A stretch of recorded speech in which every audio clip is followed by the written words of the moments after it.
dinner. Now it's time to wake up. Early in the morning. Woo! I know somebody on it. Woo! But it's time to get the money, bro. You can act funny, but that money, yo. Early in the morning. Woo! Can I hit it in the morning? Woo! But then you gotta feed them kids. Jam with juice. Y'all know what the business is. What? I said what? I said what? I said what? It's Jam with juice. Y'all know what the business is. Yeah. Hit the chat. Okay.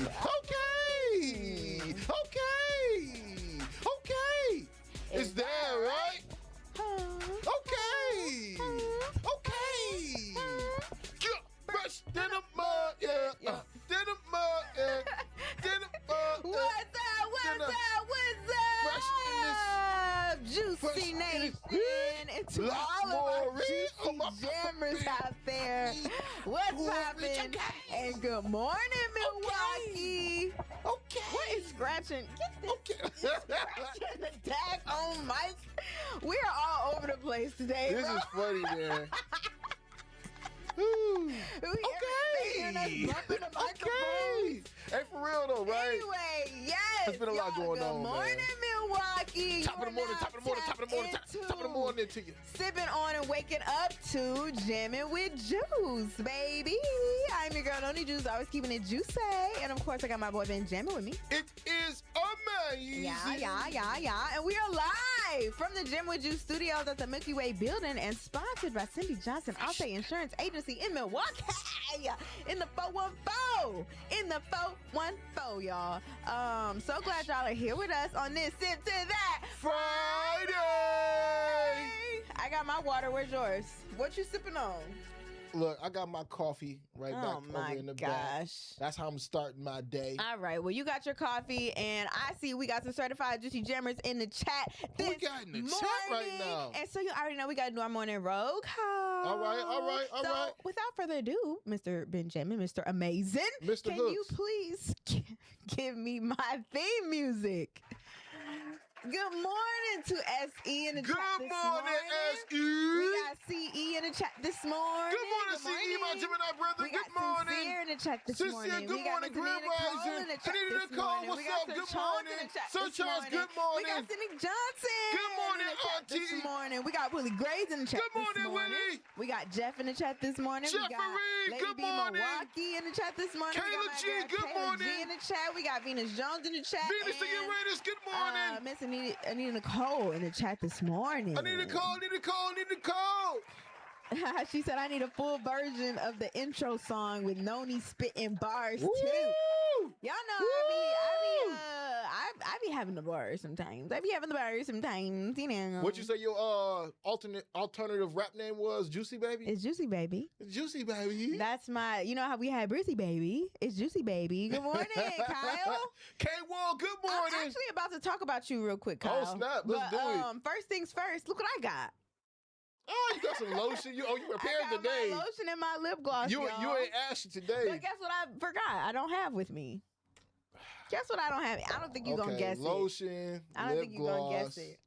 Your purse? No. I don't know then, dog. I don't have my laptop charger.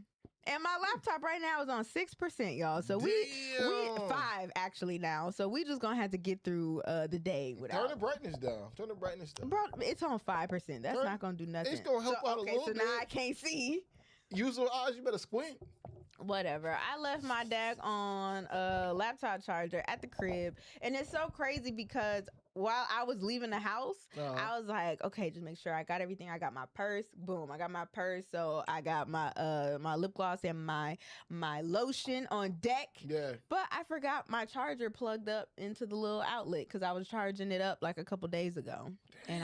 And I forgot to put it back in my book bag. But it is what it is. I'm gonna look off of this computer if people are in the chat instead of on my thing right here. Nah, bro. I think what you did today, a lot of people go through though, and it needs to be studied. What? Because, bro, like, everybody has their little fears. I don't know. Maybe it's just me, but every time I leave the house, I have a fear that I didn't do something that I was supposed to do when I leave the crib, bro. It's too much going on. Yeah. And it's like, you can't be, I feel like nowadays, a lot of people be walking around real absent-minded. Interesting. Have you ever heard that before? Going aloof.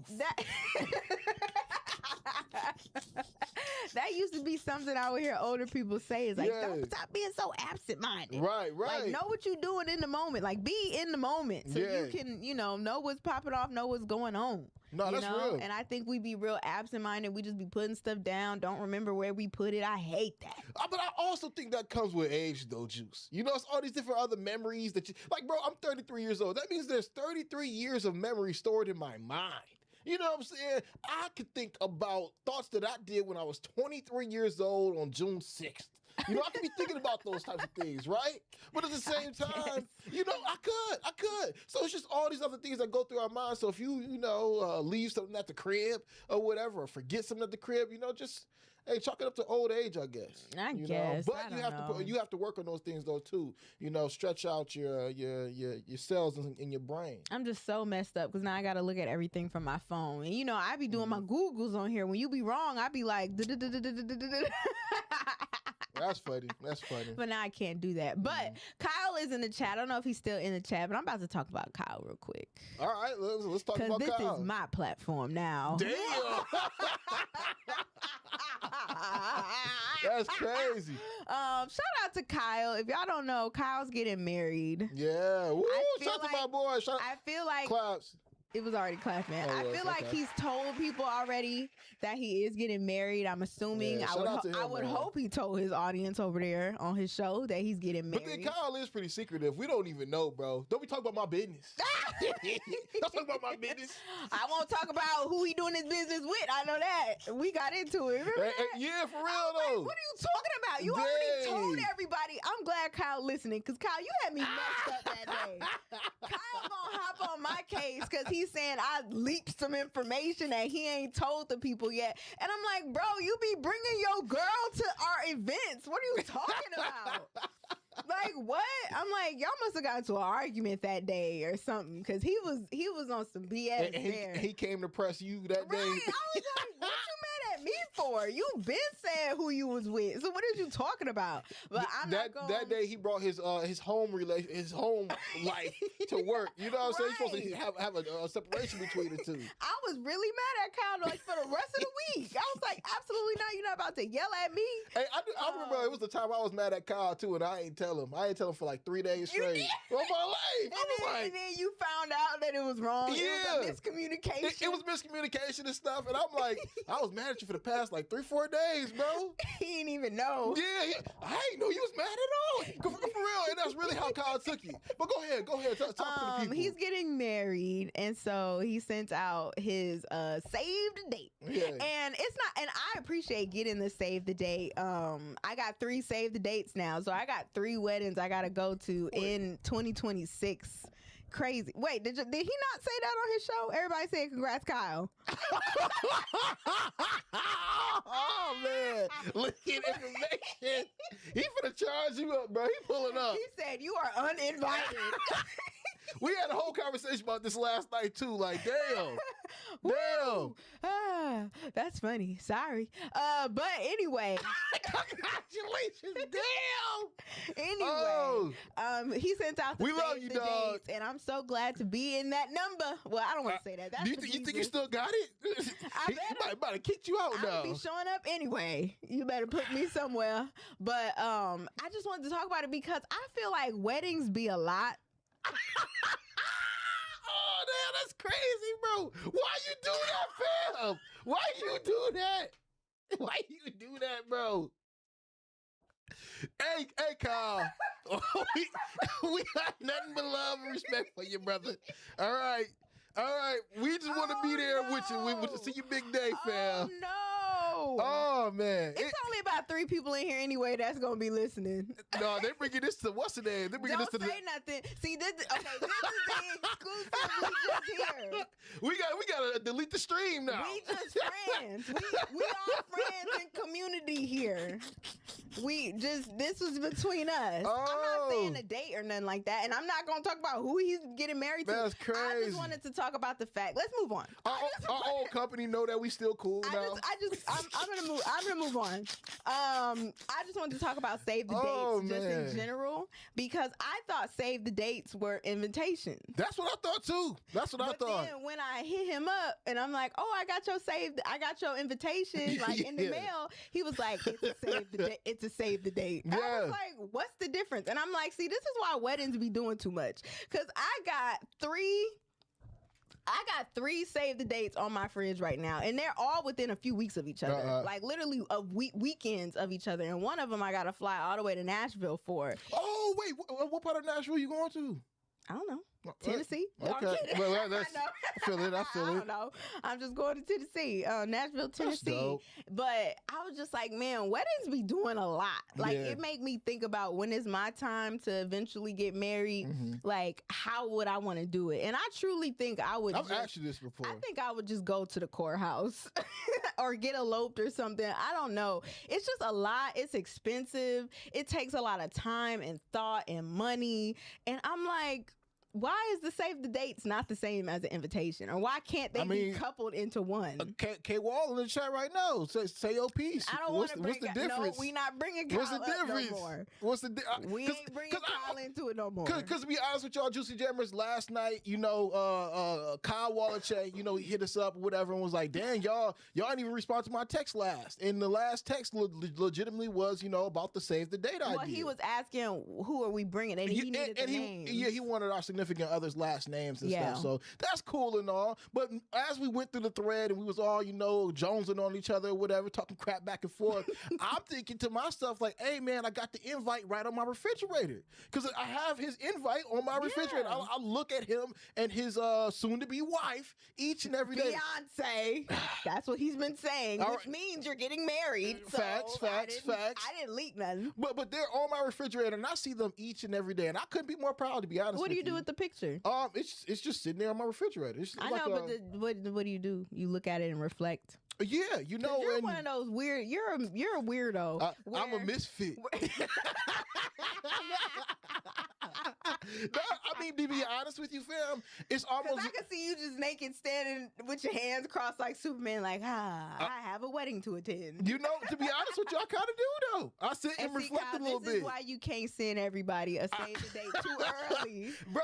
I grab my milk, I grab whatever I need out the bottom half of the refrigerator or whatever. I come back up and I look and I marvel at it. To be honest with you, because for somebody to invite you to something so personal, it's a ceremony. Intimate. One of the most dreamt about days of their life. Yeah, I take that very personal. So I'm just appreciative of it. Apparently, you got to give people gifts. I mean, that's cool. You're supposed to, though. I know, but when I was talking a couple, I think it was some months ago or sometime earlier this year, and when people were talking about what they give, you can either get something, I think from the registry, something they actually want, or you could give money, right? But the amount of money you give should be a lot of money, and I didn't know that. Well, what's a lot of money? $1,000, hundreds of dollars. Hey, look, if you got it like that, you got it like that. But we know what the economy is right now. All right, you know what the economy is. Okay, y'all doing y'all thing in 2026. So next year we're not supposed to be having all these free dollars that we got roaming around. All right, so just be prepared for that, Kyle. But he said, I'm giving you $50 and you better shut up. Hey, I'm unemployed. I am unemployed. All right. See, that's why you can't invite everybody. But it's okay. I got my boy Kyle, man. I didn't know that you're supposed to give a lot of money, or at least it's. I don't want to say it's expected, but because they're paying so much for everything from the plates to the venue to the outfits and all the things, you're supposed to help them out a little bit. Yeah, I at least gave my last guy who got married. I put up $300. Okay. Yeah, that's solid. You know what I'm saying? Dang, so maybe I'm the only one that didn't know that you're supposed to really give. Well, to be honest with you, I'd rather get a gift. I personally didn't know until I got there, and then and then they had the box or whatever, if you will, that you can go ahead or put some money in and or do an envelope thing. Yeah, I chose to do the envelope and put $300 in the envelope, and then and you had cash just on you. Yeah. You just be carrying cash. I'm being You genuine. just be carrying $300 with you, bro. I have some money on me from time to time, you know. That's not good. It is pretty good. No, it's not. Emergency funds, fam. You never think about your emergency funds. That was an emergency situation where I needed to cough up something. No, I get it, but like to have 300 on you just walking around, bro. That's not a lot of money. I could see if I had $1,000 on me each and every day. Just cash. I'm just saying, people rob people who got any type of cash. Is what I'm saying. So you want to have a card. Well, think about. You're thinking from a woman's perspective. Yeah, like a credit card. Like you're supposed to keep a credit card on you for emergencies, not just a whole lot of cash. Sometimes you need cash though. You know, cash is still king. For what? You never know. In the situation I was just in, I had to give up cash just right then and there. You know, so all I'm saying is I think you need to have Venmo'd it. Have a mix of both. I think it's a good practice to do. All right. I don't think you should just rely on credit cards and debit cards. Cash is still king, and you're gonna need it at some point. It's like, Ben, don't be telling people you out here just carrying cash all the time. He ain't got no money. He don't got no cash on him. Ain't nobody finna come up and rob your boy Benjamin. All right. And I think there's a few psychological reasons for that, but it's also things that you need to know when you out. I'm trying to break it down in a nice, articulate way. You said it's a psychological reason why I'm not gonna get robbed. Facts, no, because psychological. Yeah, you know what? To be honest with you, if you're a person who is typically walking outside, right, and you have a bunch of cash, where you're just afraid that you're gonna get robbed, what you need to know to do is honestly stand up straight when you're walking. Keep your body square, and then if somebody is approaching you, look them dead in their eyes, and don't show no emotion. I'm so serious. It sounds crazy. But look, I'm from the south side of Racine. I'm finna have a stare down with my robber and he gonna walk away. Hey, if potential threat, to be honest with you. How you gonna look at him? Look at let's do it, bro. Let's do it. Okay. Give me your money. Give me your money. Hold on. Because that's not even what happens first. Oh. What happens is okay. How they do it? Okay, look. How they do it? He said I'm having a staring contest with my opponent. So look, I'm walking, bro. All right, you walking. I can't do this with you, fam.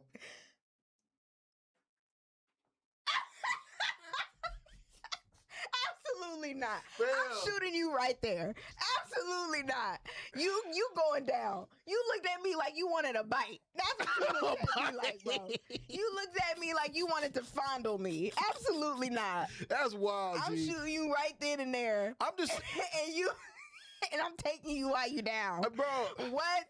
I'm just saying, G. He you need to know. Psychological test I can do. Yeah, I mean, but everybody does do it though. These YNs don't care about that. Nah, there are people that they know that you can go and rob if they wanted to. A lot of times the people who do get robbed are typically people who are out and about and they're walking aloof. They look like they're an easy target. Not being aware. Yeah, and they're just not being aware of their surroundings. They got headphones on. Facts. That's still crazy though. Because I mean, that's actually happened to me before, where I was walking late night.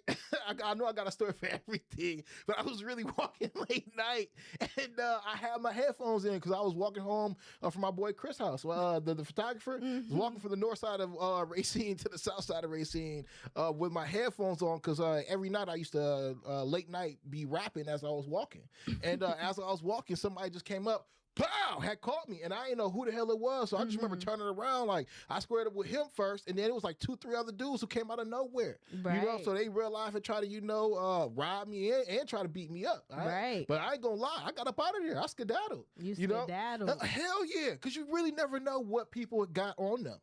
But see, that's what I'm saying. And what year was that? This is 2013. Right. So I guess what I'm saying is, like, you can do those things. Yeah. I don't think it's 100% foolproof. I guess is all I'm saying. Okay, I'm not gonna say it's like, foolproof, it's not but it's your first defense. Like, yeah, and especially it's now. Your first defense, especially now, though, it's like they do have weapons. Like people have weapons on them, so they don't care if you looking at they don't care if you aware or not. If they just plan on shooting you regardless, it's just gonna be a shootout bloodbath. If you got a gun, they got a gun. It is what it is at that moment. But I get where you're coming from. Yeah. You got an interesting way of viewing things. Yeah, you got to do that, man. And I don't know what it's like to be a man, so that might be a man thing. And it probably is more so of a man thing because we're looking to protect and especially defend our women when we out and about, Because I'm not going to lie, a lot of the times when you are out as a man and you with your woman or whatever, you do have to be always aware of what's going on. A lot of times y'all able to just be aloof and stuff, but I got to watch everything that's happening as, people are coming through. Do you feel like because of that, when you're out with your girl, you can't truly have 100% fun? Yeah, because you always gotta just be I gotta make sure we good on a swivel. Yeah, like it's definitely and don't get me wrong, I gotta let my hair out, you know what I'm saying, when I'm with my baby, but at the same time I always have to be aware. Like I remember one time we went to a hotel or something like that, and the hotel had, when you walk into a hotel room, they have the door already there, like when you walk in, but then there was a door by the pool. I'm like, what the hell? Why is there a door by the pool? Like, I'm supposed to just trust that nobody else can walk through this door? I didn't trust it whatsoever. Right. So I really didn't sleep well that night. You know what I'm saying? So, and I think these are all different, primal instincts that we have. Yeah, it's different primal instincts that we have. Like, again, as a man, you're supposed to be, quote unquote, the protector. Like, even when, they say when a woman and man get together, whatever, and end up having a baby, that the woman will typically wake up out of her sleep more often and more frequently when the baby's crying, because she's the nurturer, right? She's supposed to go over there and make certain that the baby can be stopped from crying, and that typically wakes her up. But what'll wake the man up is if he just happens to hear leaves outside ruffling, or if he starts to hear things happening with the house, he'll wake up more frequently because he knows he's supposed to protect the house. So it's just those different traits that we have as XY and XX chromosomes. Is that why guys have more fun when they're out with their friends? I don't know. Because they don't have to be they still have to be probably alert. So, but you know what I'm saying? They can. And then you got a gang. They don't have to. You got a gang with you and for stuff. Somebody else. Yeah, you got your gang with you and stuff. So you're really not even thinking about all the other dangerous things that can happen. Although you are ready and prepared for it, you got some other protection with you. Who should be there to help you out and stuff. Interesting. It is interesting, isn't it? It is though. Shout out to all my wedding invites. It's so funny. Kyle was like, "Oh, you think you popular because you got 3 wedding invites?" And I'm like, "No, it means that I'm gonna have to." He was like, "You better save that up." Change. Right? He was like, "You better save up." But let me ask you this though, Juice. So when it comes to these weddings that you're going to, which one is the most important for you? I would probably say important for me. Yeah, because some people are closer, oh, this is a good friend of mine, so I'm gonna make certain they good. Well, I'll say it's Corey's best friend that we going to Nashville for. That's dope. And so I'll say I've known them the longest, so I'm the closest with them. Obviously, shout out to Rel and Shell. Shout out to Rel and Shell. We went to Nashville before to visit them when his friend graduated. Okay. No, he was gonna go out there when he proposed, but I think something happened, but that's a lot to go down there for the proposal. But dang, I really wanted to talk about bachelorette parties and bachelor parties, because it just seems like it's a whole lot that goes into it. And I feel like it has changed completely now that we're in 2025 and, social media is around. Because now people go travel, I feel like, for their bachelor parties and their bachelorette parties and stuff like that. And that's just another interesting concept to me, because I'm just like, it's so much money that goes into getting married, depending on what you want to what you want to do and what you don't want to do. If you're trying to fly out the country, then yeah, of course, that's going to be a whole lot of money. You're going to have a whole lot of fun, but it's just so interesting. And I've always felt like I didn't really fit into that because I don't know. I never thought to do that. I mean, I don't know. Maybe you're thinking about it from the standpoint of the whole girls trip idea, what I'm saying? And having a whole bunch of girls. But then again, it's for you being who you are as Noni Juice, you're more so like, bro, I don't need all of those things. I'd rather just go ahead and just, celebrate myself. Yeah. Yeah. I don't know. And it's just so interesting because I've seen people talk about this and have this conversation online. Yeah. And a lot of people who said they got married back in the early 2000s or the 90s, they're like, we didn't do none of that. We had a little party at the crib and, it was just chill. It was cool. Yeah. Maybe the dudes might do something in their city, maybe bring a little stripper out or something something like that and just have a good time. But it wasn't this like whole situation of like flying to places and taking everybody to one location. I think it did become popular around like that movie The Hangover, where the guys start going to Vegas. Got you. Okay. Because before, I think people just did stuff at their house, like, just here. Or like women would maybe rent a party bus and just go bar hopping, and they had their little bride-to-be satchel on and stuff like that. But now it's like, we about to do it big. We going all over the world with it. Well, I think that might have also been like a derivative of the fact that, like, a lot of times when people do grow up, their friends grow away. You know what I'm saying? So it's like, dang, like I do got a buddy over here in Vegas that has his own crib and he living really well. Maybe we should go throw the party at his house. No, you know what I'm saying? Absolutely not. They be getting one of them hotels down there on the strip and turn up at all the strip clubs. Okay. I mean, I'm just saying when it comes down to that, I think that could be one of the reasons, but you celebrate it how you want to celebrate it. Because just as you said, like I know a friend group of mine who got married or whatever.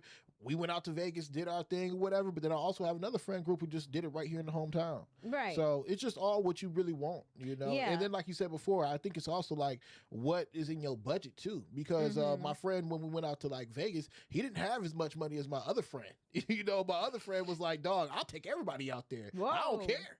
And it was like, damn, all right. You know what I'm saying? Yeah.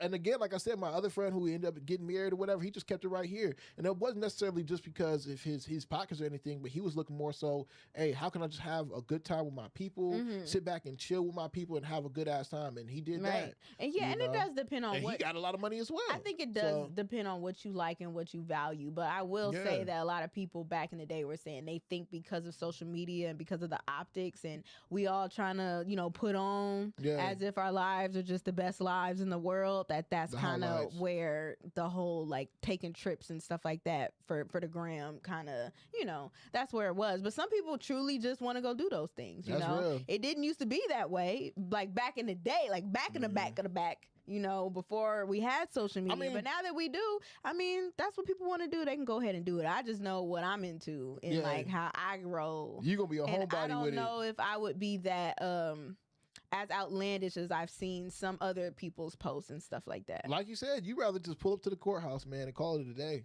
It's a consideration. It's just all the attention and stuff. Hey, just have a reception. I don't know. I say at least celebrate yourself. Celebrate yourself, man. Right. Shoot, I know when I have mine, I'm gonna just make certain. Damn. Apple, let me stop playing. But no, I know you ain't talking with your phone always being on 3% with your Android. My phone is on 31%.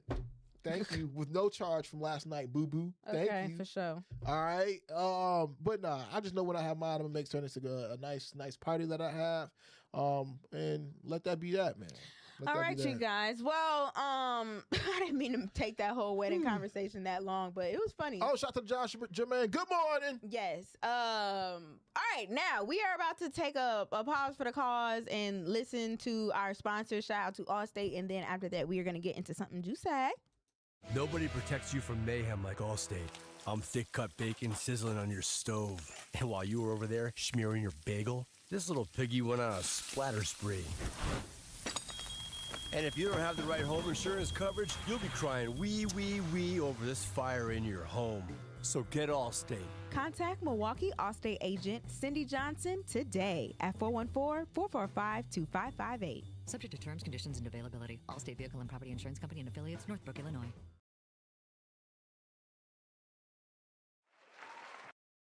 It's morning juice. We keeping it juicy. Spilling truth with a smile so sweet. Talking all the buzz from the blogs and the tweets. From the headline to the hometown streets. She bring the flavor, can't nobody compete. Something juicy with Nani Juicy. Talk of the town, yeah, she got the news. Keeping it fun, keeping it true. It's something juicy, keeping it juicy too. If it's a leak, it must be Angelique. Ben over here calling me Wendy Williams because I'm leaking information. Damn, bro. It is what it is. Spilling the beans. Turn that down a little. They probably couldn't even hear you. Oh, well. That's what fiance means. Whatever. Okay, you got it. You got it. I'm moving along. Okay, there's a lot. I know his lady like, tell him. Don't invite her now. My bad, bro. My bad. I'm just excited. I am too, man. Because don't they get married in our birthday month? No. It's our birthday month, huh? He's telling more information. He didn't say no date, so don't say when it is. Okay. Don't even. You the one bringing it up. You the one bringing it up. Okay. All right. I'm done. Okay. You got it. I'm done. All right. We going to something. We going to some juicy. There's so much going on. I'm trying to pick and choose what to actually talk about because I got like 6, 7, 8 different things over here. But we're meeting no different from yesterday. Let's go for 40 minutes. The first thing I think is the most. I don't want to say it's the most important, but it's something that I want to talk about because we talk about Kai Cenat all the time. Woo. We talk about the Clover Boys all the time and all of those things, correct? Yeah. But right now, because we're streamers. Right now, you guys, there is a young woman. Where did I save this at? Did I not save it? And this is why I need to have my laptop open. But TyLil, who is part of the Clover Boys, part of like Kai Cenat's little camp or whatever have you. He right now is being accused of like SA. Have you seen that? I haven't seen it. Talk to me. Yeah, this isn't, out of the ordinary. What do you mean it's out of the ordinary? I mean, come on. Look, I'm not saying I'm done with the whole SA conversation, but we've been battered and beat up over the past week watching the Diddy documentary, okay? Sean Combs Reckoning. SA. Damn. Somebody has said that they had to, after they watched the Diddy documentary, they watched Eddie Murphy's documentary after that. They just felt so refreshed. Man, I swear, you need to be cleansed. So renewed. You need to be cleansed, man. It was just a lot with that Diddy doc. But people don't talk about when you absorb these negative images, how it truly may go and taint your own spirit. You know what I'm saying? Right. Okay, so popular streamer Jourdin Pauline took to live this week with some shocking allegations against a widely known male streamer. And I think the reason why they are saying that is because when she was in this video, she did not give any names specifically. But Jourdin recalled attending an after party for the Streamer Awards. We just talked about the Streamer Awards on Wednesday, where she said she was sexually assaulted. She began crying off camera as she spoke on how people are evil and malicious before saying she's done with streaming. Jourdin says while she wants to protect people in their careers, she realized that she has to think about herself. After opening up about how she is asexual and keeps her body to herself, Jourdin says that she was violated by a man, and she alleges her phone was broken and stolen, even being blackmailed. She said, quote, "I don't care how drunk somebody is, you should never take advantage of them. I had no way to get home and I was assaulted, you guys, by someone that you all know and love. He taped me. The reason why he stopped anyway is because I started boo-hoo crying." Jourdin went on to say that she didn't want to mention the man's name on live because she's allegedly being blackmailed, but she did show her call log. And her call log showed TyLil's name multiple times, and that is when people start dropping his name in the comments and saying like, "Oh, is she trying to say it's TyLil?" Because she's like, "I'm not gonna say no names, but y'all saw what was on my call log." And I'm like, "Girl, you might as well just say the name then."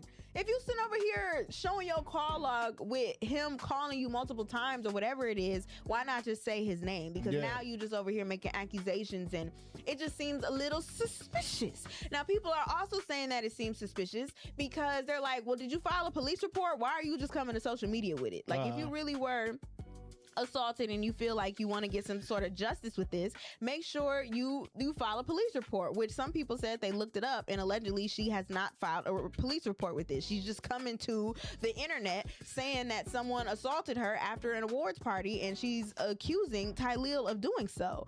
Now, she also said that after she spoke out, a few other women hopped in her DMs and said they had a similar experience with TyLil, pretty much saying, quote, "I was like, what is he, Diddy?" after having their encounters with him. Dang. Allegedly. And so TyLil did take to his social media platform and he did say something, which is what I'm trying to pull up here. He said something along the lines of, you know, if y'all are on the stream if y'all are watching me stream for the drama, like you can go on somewhere else with that. Like you're not going to get it. Have some fun with your families. Like enjoy your time with your families because that's really, you know, what's important right now. And then he also put on his story and made a claim saying like, y'all, I would like to make it clear that I have never sexually assaulted anyone. That is what he ended up putting on his story. So right now it's all speculation. It's all just accusations. And people are going back and forth between like, who do we believe? TyLil, or do we believe this young streamer who's accusing him of doing these things, you know? And she said this is her second time she's been assaulted in her life. So she's just really beat up about it. And she's like, I'm not streaming no more.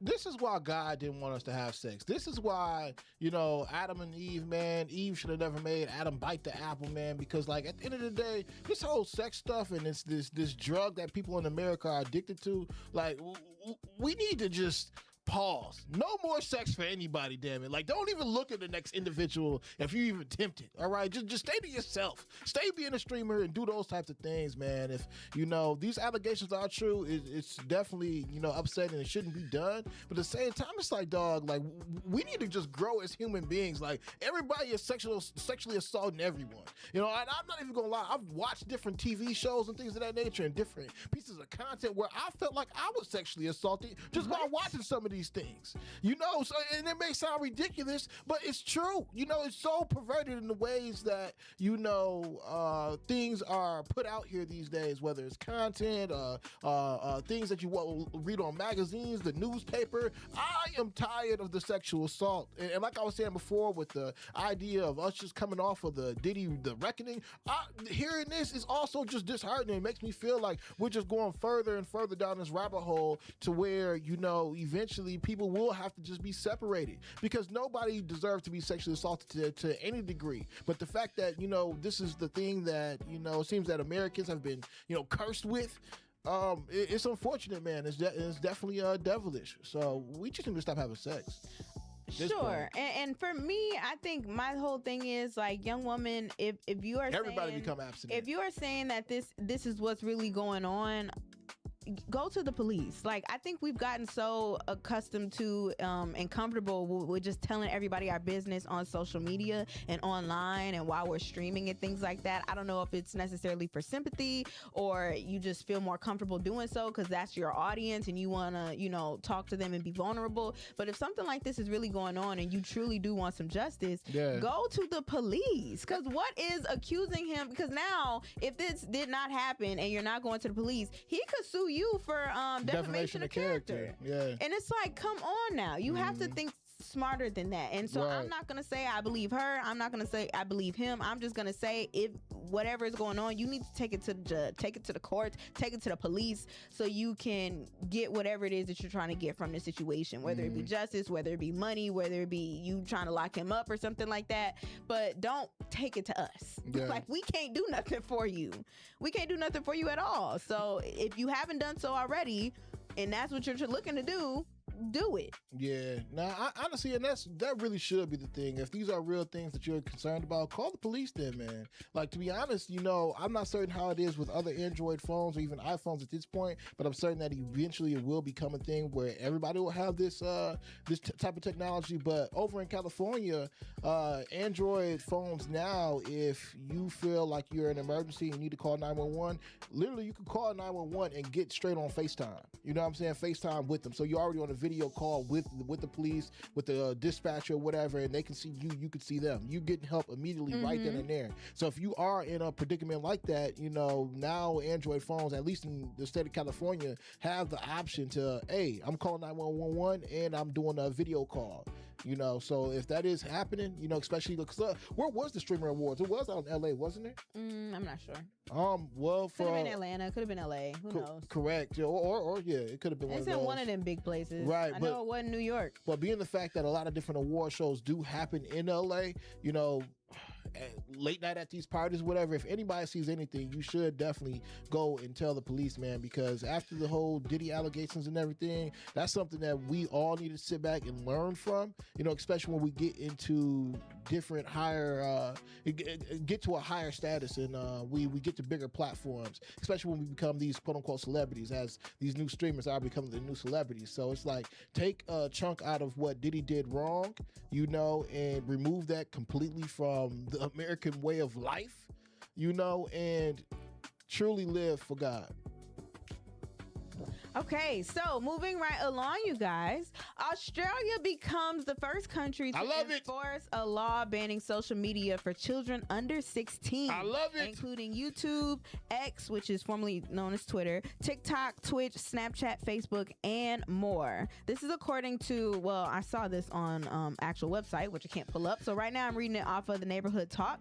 So Australia passed the Online Safety Amendment Social Media Minimum Age Act back in November of 2024, despite not being put into action until this Wednesday. In a video presented in schools, the Australian Prime Minister told students, from December 10th, if you're under 16, you're no longer allowed to have a social media account. You'll know better than anyone what it's like growing up with algorithms, endless feeds, and the pressure that can come with that. The act requires that platforms such as Facebook, Instagram, Kik, Reddit, Snapchat, Threads, TikTok, Twitch, X, Twitter, and YouTube take reasonable steps to make sure that kids under 16 aren't able to have accounts on their services. They must delete existing accounts, stop them from making new ones, and put measures in place for age assurances. If the companies fail to do that on their part, they can be fined up to $32 million. The Australian government believes that this law will help with the mental health of the youth and have a significant impact. It has sparked conversations among politicians and parents in the U.S. now who are concerned or wondering, like, hey, could this soon to be something going on in our country today? Right. So what do y'all think about that? Do you think that kids 16 and under should not be able to have social media accounts?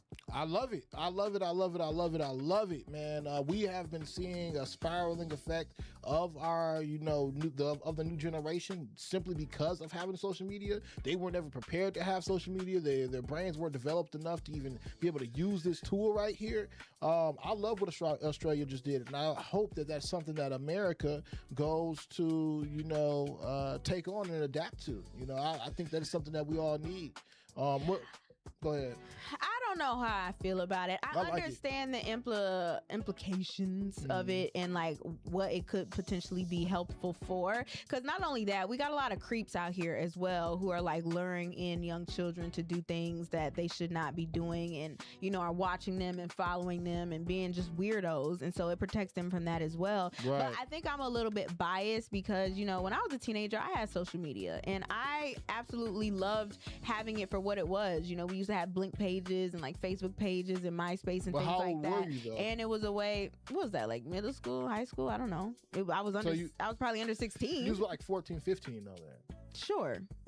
Teenager. At least your brain more developed. This kid's right now 5 years old, 6 but they're years saying old. Anyone under 16. So I guess my point is, as a teenager, like I enjoyed having these spaces where I could communicate with the kids that I went to school with, and I think it's where a lot of kids also found their individuality,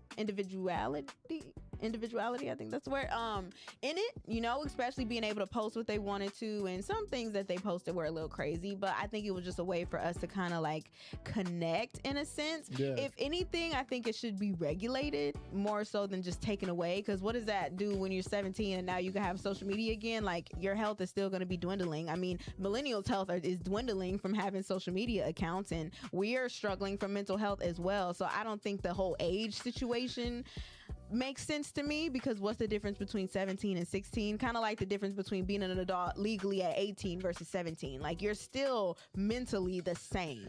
So I get what they're trying to do and I completely understand it. Like, don't get me wrong. I just think it should more so be regulated, and it's taking the easy way out to just completely say they can't have it versus, you know, What regulations would you like to place on social media to allow kids? Well, to kind of how when we were younger, you couldn't see certain music videos, or you couldn't get access to certain websites, or even it would have parental guidance stuff on it, you know. And I feel like we were just protected a little bit more from things we shouldn't have or shouldn't see. Right. You know, like certain content wasn't just put out.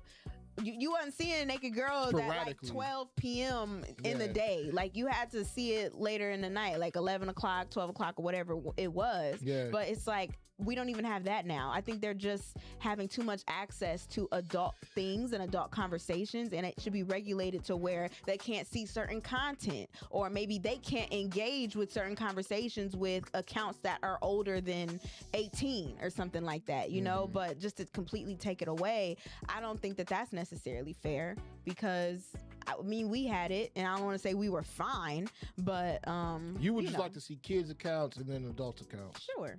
Yeah. Interesting. Exactly. Like, I think that's the main thing, because you got to think now too, like, it's more child stars growing up on social media that other little girls and other little boys like to follow, like Van. You got T.I. and Tiny's little daughter. You had that girl Lele. Like, all of these kids were kids at one point. But what about the risk? What about the risk that it imposes when, you know, we know for a fact that what was the research that came out about a year ago that went on to go say that basically the next upcoming generation, 50% of them, over half the next population of America, will be wearing glasses because of how much time kids spend on their phone. You know, what about the idea of the anxiety risk that it takes to allow these kids to be on these phones as much as they are, and then it messes them up later on in the future? But see, that's what I'm talking about. I think this is not solving the problem. I think it's prolonging the real issue here, because when they go to school, they're going to still be looking at screens. Like, they're being taught technology all day, every day. So it's less about, for me, the screens. I think they're just trying to protect them from social and like how they compare themselves and stuff like that. But I just think that's a deeper issue than just saying you can't have it till 16, because now you're going to feel it when you're 17 and 18 and 19 and 20 and 21, and your brain is still not developed. So that's why I said I think it more so should be regulated than just taken away. What about the social skills that these kids, this new generation, lacks because of how much time they spend communicating on social media? Regulated. But what kind of regulate? I mean, you saying regulation. I'm telling you what could be some options. Maybe have like a screen time thing where they can't be on it past, like, I don't know, 2 hours or something like that. And their particular kids' account shuts off. Regulate what it is that they're able to see and how long they're able to see it. I'm not an expert. I don't know, but it need to be regulated. You got a platform. If you don't regulate it, you're going to have the same problems. And so that's all I'm saying. At least they're doing something about it. I like what Australia's taking it away, whatever, but we talk about all these times. Solves anything. Well, we talk about all the time, Juice, about how, again, get to the root of the problem. We talk about it all the time, Juice, to where, you know, we wish that kids somewhat had the childhood that we had, going outside and playing, you know, and get that kind of social interaction and not just living everything through a screen. And, you know, and that don't matter, because the parents going to give it to them on their phone. Like, what are we really doing here? The kids are still going to have their tablets, still going to have the screen time looking at other content from their parents' phone, because cyberbullying. That is how we have even taught parents to parent their children. It's to throw a screen in front of them and just entertain them for a while. So I really don't think that taking the accounts away is going to do much. At least maybe not here in the U.S. I don't know what they got going on over there in Australia, but you got to get to the root of the problem. And that's all I'm saying. I don't know if taking away the accounts is going to necessarily do that, because there's other avenues that they can get the information or see what they're going to see. And they're learning from screens and stuff like that all day when they're in school. So let's just, I don't know. I mean, find a better way. I think it's a good solution. If it isn't the end all be all, it's a good start. You know, they got to figure out something with social media, especially just kids just having these phones and things of that nature. Like, you know, again, we understand that it takes 15 years for a generation to grow up. You know, it takes 15 years for a generation to figure out exactly who they're going to be. That's a psychological fact, you know, from the age of 0 to 15. And it made me think, just the other day I was thinking about this. The fact is there's a generation now who is 15 years old who was born in 2010. I made my first Facebook account in 2010. I had MySpace in like 06, 07. But 2010 is when I had Facebook. There's a group of children out here right now who know nothing but that life. They're teenagers right now, sophomores in high school. So the effects that they even go on to say that they feel with social media, I think this is another thing that they're talking about. They wish they could have a childhood like that. I remember when I was doing interviews with my kids over at the 8 Block. You know, when I was doing the 8 Block with the kids. It's the 8 Block. But when I was talking to them about social media and the risk that it poses, a lot of the things that they thought were truly bad are some of the things and concerns that you said. Whether it was, you know, predators online trying to get them and coerce them into online chats, into the DMs, or, you know, realizing that they don't have the best social skills because now they're at the age where they're supposed to get out into the workforce and actually have better ways to quote unquote articulate themselves, but they've never went through the process of being outside of the playground and having to talk about, you know, let's play dodgeball, or being outside and talking about let's play tag, all those things. And even the fact that they've been quote unquote robbed from their childhood for a solid year because of what happened in 2020. You know, so I think it is a good step forward towards the children's future. Is the end all be all? Is the answer for everything? Maybe not, but we need to do something about this if we truly do believe that children are the future. And see, just like Josh said, I remember you couldn't even get on Facebook if you didn't have a school email, and it was actually better. Today, anybody could just get on there because it was meant for college kids at first. And then they opened it up to like everybody, and you know, then my generation got a hold of it, and it was just a fun thing to do. I don't think we looked at it how these kids look at it now, but you definitely saw the beginning stages of the cyberbullying and all of the mental health issues and stuff like that. But I just think at the end of the day, you got to get to the root of the problem, and that's all I'm gonna say. Like, just maybe destroy the phone, just destroy it, man. I mean, honestly, I was thinking about this, man, and I'm still waiting for the next innovation. Like, we've had this device in the palm of our hands for almost 20 years now. I want to see what the next innovative device is that people really care about. You know, and to some degree, I would like for everything to go back to analog, but at the same time, I want to know what next future device we're going to have that's really going to impact and influence how we move and maneuver here for the remainder of the time that we're here on this earth. Well, right now we have the advancement of cars. Okay. Because now, you know, we have Waymo that have the driverless cars, right? True. And right now, I saw a story, which is actually really crazy, but I saw a story.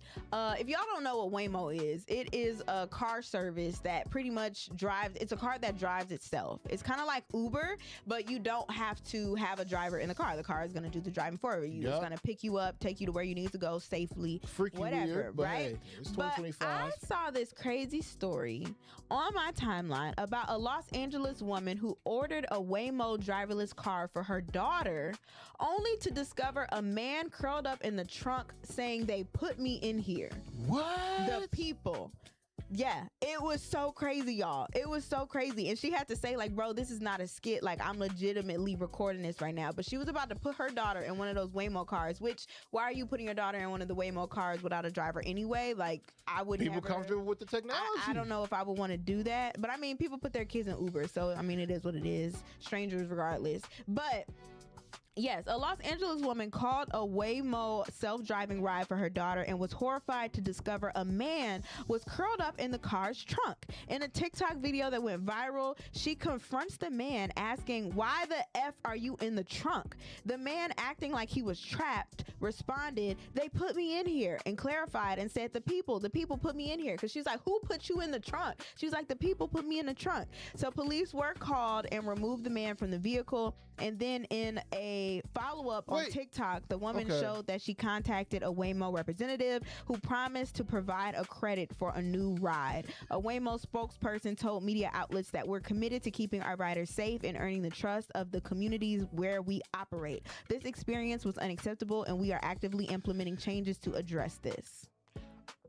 It's the craziest story because it's a random man in the back of this Waymo self-driving car, and he looks like he's trapped in there, and she was about to put her daughter in there. So do you know how alarming that could be, to be like, oh my God, I almost put my daughter in this car with a strange man, and I don't know how she would have been able to get out, because I'm assuming with Waymo cars, once you're in there, they probably lock the doors on you and you can't necessarily just get out whenever you feel like it, you know, because if that was the case, people would take the car and then, you know, hop out whenever they feel like it. But maybe you can open the doors while, you know, it's driving. But she would have had her daughter in this car with this strange man, and he's saying the people put me in here. How does that even happen? Yeah. People were really confused because they're like, Waymo, how it works, and I've never used it before, but I've seen some people use it, but they're saying how it works is they don't allow for anybody to just stay and sit in the car. So it's like, how did you get in this car in the first place? In the first place, right. You know, so some people were saying like, oh, this was like a sex trafficking scheme or something like that to get this little girl or whatever it is, because it's like, it just doesn't make sense. My thing is, was dude like duct tape in the back of the car? Was he handcuffed in the car? Like, no, it was just him so the trunk is extremely small. Yeah. And it's like it's not one of those I see what you're saying. It's like a truck type of trunk. Yeah, to where you could still have access to like the front seat passenger. Yes. Oh, got you, yes. got you, It's got like you. it was like a truck type of CUV type of car where Yeah. you could still get to the back, to the trunk. It just was like a tight space, and so he was just trapped in this tight space. And he said the people put him in there, and she's like, "What people put you in this car?" And like, how did Waymo not know about you being in this car? And I'm about to put my daughter in here. Right, he must have access to Waymo or something. Like he must work with Waymo. It was weird. Something went on and happened, but it just goes to say again how, you know, we trust this technology that we have out here. You know, people are more trusting of these, you know, robotic services, these internet services, and not realizing what risk it may pose to you and your family. Yeah, you know, because there are again weirdos out here who may throw themselves in the back of a Waymo truck or a Waymo car, talking about they put me in here, when truthfully, all in all, they were looking to put you at risk and you become a victim of some kind of sex trafficking ring. You know what I'm saying? It was insane. So things definitely occur, but at the same time, it's just like, dog, like how much of our freedoms are we willing to give up? Like, I love the fact that I can drive myself around. I love the fact that I can drive my girl around. I love the fact that I can drive my little rough, my little Hazel, my little dog around the town, you know, because it seems to me that if we keep going down this timeline of robotics, that one day we just won't be driving anymore. We're just gonna trust the car to drive itself and do what it's supposed to do. That's so weird to me, because like technology malfunctions all the time. Sure, I'm from the Xbox days. I remember when Xbox 360 had first came out. That red ring of death. Oh my God. What about it? Well, with basically you will go ahead and buy a brand new Xbox 360, play it for like a week or two. Next thing you know, the lights will start flashing on the Xbox 360. Oh, and it'll be red, and you'd be like, damn. Yeah. And it basically would be done. Exactly. Kaput. So it's just a weird situation, and I'm really trying to figure out how that man got in the back of the car. But I say all this to say, you got to be aware of what it is that you're doing. And I'm so glad that she checked the car first to make sure that, you know, I wonder what made her want to check the car. I don't know. I guess maybe that's the parent instinct in her, because she was about to put her daughter in it. But it's still a crazy situation to begin with. But would you ride a Waymo car? Ride in one? I'm seeing it become more popular. I'm not gonna lie. I've definitely thought about it just to see how it feel with nobody in there. That's but I wouldn't. scary. I wouldn't make that a consistent thing. Like, to be honest with you, my Kia that I have currently right now, it has a self-driving feature in there or whatever. Kia doesn't promote it because it's like if you have a Kia, you know. But at the same time, I've let that thing drive me for about 2 hours straight before, when I did my trip from Wisconsin to Minnesota. So I trusted it for a little bit, but like, again, still felt a little weird, and I kind of like to have some control of wherever I'm going. Yeah. So, I just feel like I get why people would use it, because some people aren't comfortable with strangers anymore, because you never know what they could potentially try to do. Like, they could try to drive you somewhere or like harm you or whatever it is, so you feel maybe a little bit more comfortable with nobody in the car with you. But I don't know. You know, bro, I think you always got to be somewhat skeptical when you're messing around with a stranger. Because, like, honestly, me and my girl, we've been watching Benjamin Button. You know, I saw that movie. Yeah, man, it's one of my favorite movies. That's actually the name of my vehicle, Benjamin Button. You know, but with that said, you know, it made me think that back in the day, people just used to hop into taxis, you know, and that was a complete stranger. You know, they didn't know that person. That person just pulled up. You take a taxi and you go about your life. You go about your day. But in today's time, it seems to me that you can't even Times really... have changed. Times have we changed. don't have trust in our neighbors anymore. We don't have trust in people around us anymore. Or is it because we just don't have trust in our society anymore? Because we don't know how to trust people anymore. That's what because I'm saying. of the breakdown of relationships, because of the social media that we have. Thus, maybe we should get rid of the social media for the children who already have both bad social skills. You trying to connect the dots, and I don't think that's necessarily what it is. Connecting the dots. This is why in the future we won't have this big population anymore. I think social media could play a role in that, but I think it's more so that we've lost trust in humanity. That's what I was saying is we don't trust our neighbors and stuff like that anymore. Because of social media. I don't think it's because of social media. I think it's because you got a lot of crazy people out here who are killing up schools, having mass because shootings. We're seeing it on social media.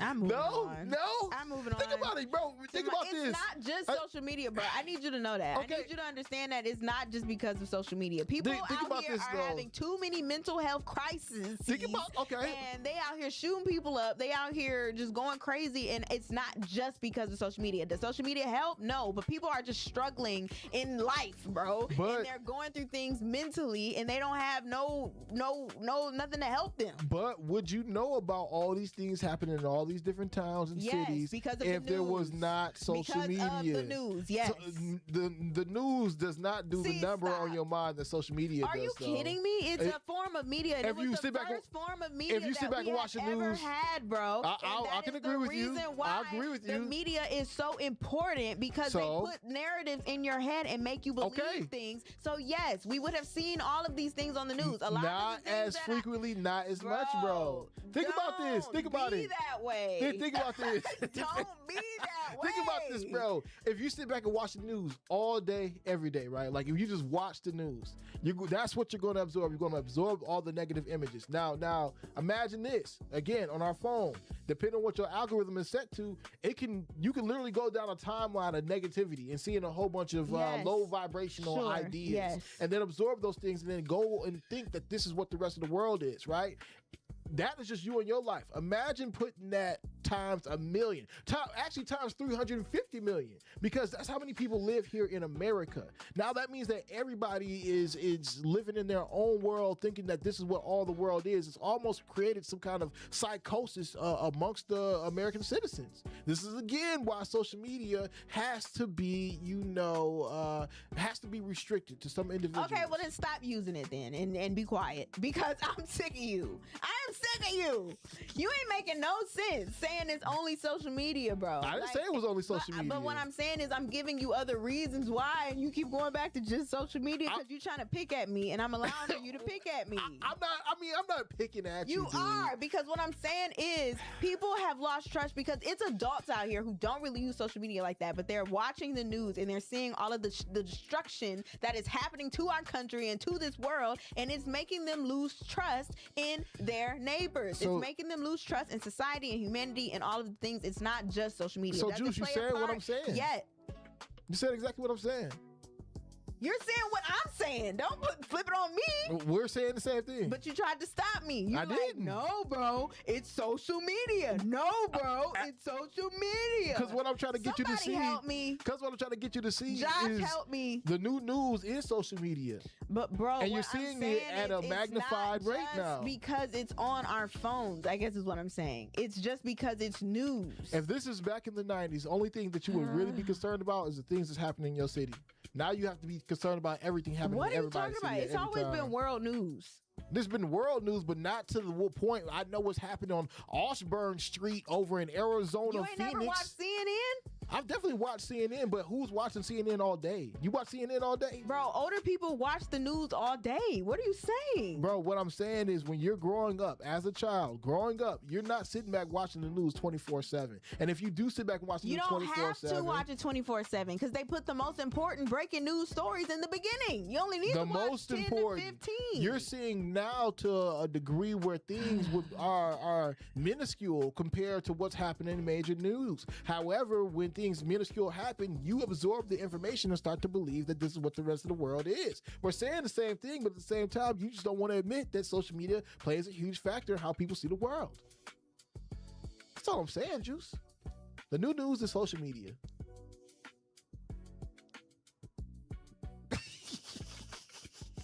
I can't with this guy here.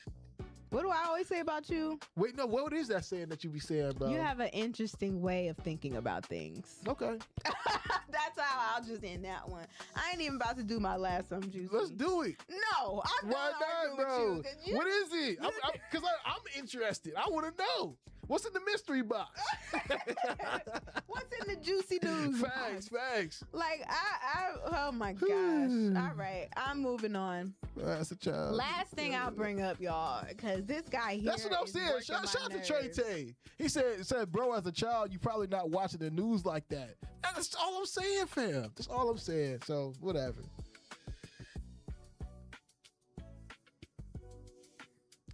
All right, moving right along. So I saw this on a couple news outlets, you guys, but I'm reading it to you here from Earn Your Leisure. Shout out to Earn Your Leisure. I really like it. Oh, I think I know what you're saying. I like this. I actually love this idea.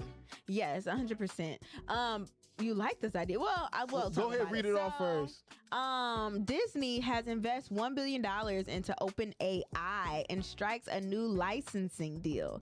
So the Walt Disney Company has invested $1 billion in OpenAI and signed a 3-year licensing agreement that allows OpenAI to use over 200 characters from Disney, Marvel, Pixar, and Star Wars across its AI platforms, including ChatGPT and the Sora video generation tool. Users will be able to generate short AI-created videos featuring characters such as Mickey Mouse, Cinderella, Luke Skywalker, Iron Man, and Black Panther. The agreement excludes the use of talent likenesses or voices and includes content safeguards. Disney will also use OpenAI's models internally to enhance production workflows and develop new interactive features for Disney+.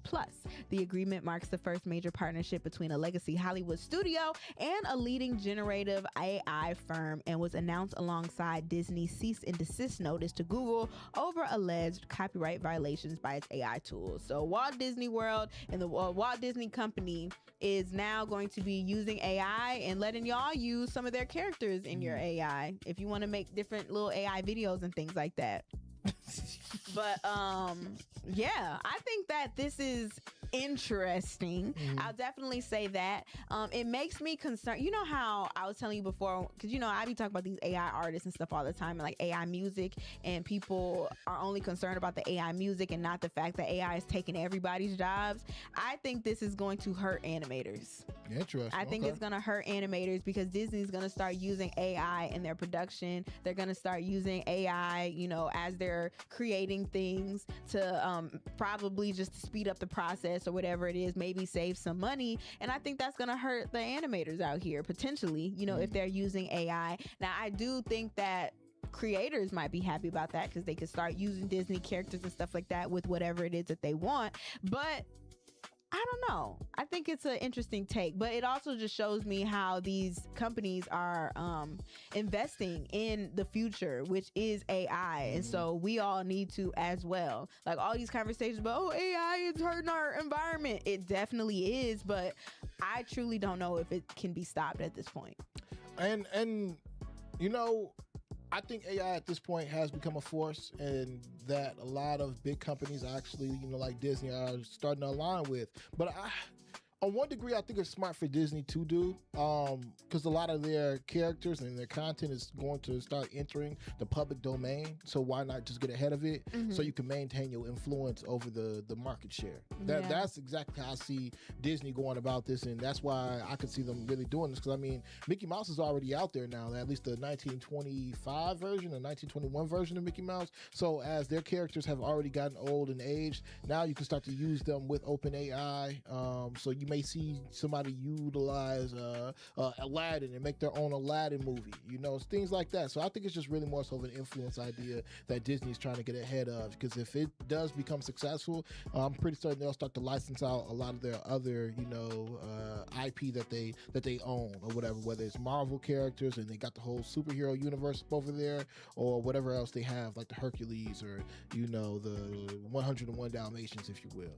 So I think it's smart though. Trey Tay says, I think it's gonna work in the animators' favor because they won't need Hollywood anymore to create films. And that could be a potential thing, but my thing is, I think is what's gonna happen is they're just gonna hire people who know how to use AI for their companies. So that might be less roles that they need to hire for. If they could find one or like a group of people who can work with AI to create whatever it is that they want, I think that's how they'll do it, is more so internally. Like Disney won't have to rely on Hollywood necessarily to create their films. They're just going to have people in-house who know how to use the AI to create whatever it is that they want. Yeah, especially as an animated film. I think we'll start to see a lot more of those become the AI movies, if you will. Like we'll start to see more of Disney, Pixar animated films be used and utilizing AI and things of that nature for a very low cost, but massively marketed out to the public to go ahead and utilize. Yeah, and I do agree, Trey Tay, that more animators can go independent and make their own movies without Hollywood and get a bigger chunk of the pie. 100%. Yeah. That's why I said before, it's almost like with sampling. With this Paramount and Netflix and Warner Brothers situation, I truly think that 2026 and beyond is going to be a lot of independent filmmakers out here making it on their own, and they're not necessarily going to need to put it on a Netflix or put it through a studio. They could just make their movies and TV shows, short films, whatever it is that they want, and maybe put it on their YouTube channel. And if it garners up enough audiences, it's a good storyline, because really all you got to do is tell a good story to like get people interested, and you could rack up a lot of money. I truly think so. I think with AI, it's going to help people in that way for sure. Yeah, now I agree. I think it's smart, man. And ultimately, this is why it's best to just go ahead and get your ideas out. Whatever your idea is, no matter how stupid somebody is telling you it is, just go ahead and do it, man. This Walt Disney dude sat back and was making little drawings back in the early 1900s. You know what I'm saying? And I'm pretty certain a lot of people was like, man, you're a grown-ass man. What you doing making cartoons? And he ended up making a whole empire that we're still talking about today, till today, and it's even affecting the industry and impacting the industry that wasn't even created yet. So whatever your idea is, your vision is, just go ahead and do it. And I'm certain to some degree it will go out there and help the world. Yeah, just use AI as a tool, because that's really what it is. For sure. That's truly just what it is. All right, you guys, that is something juicy. Trey Tay said, I wonder if Kehlani is upset about this. Who knows?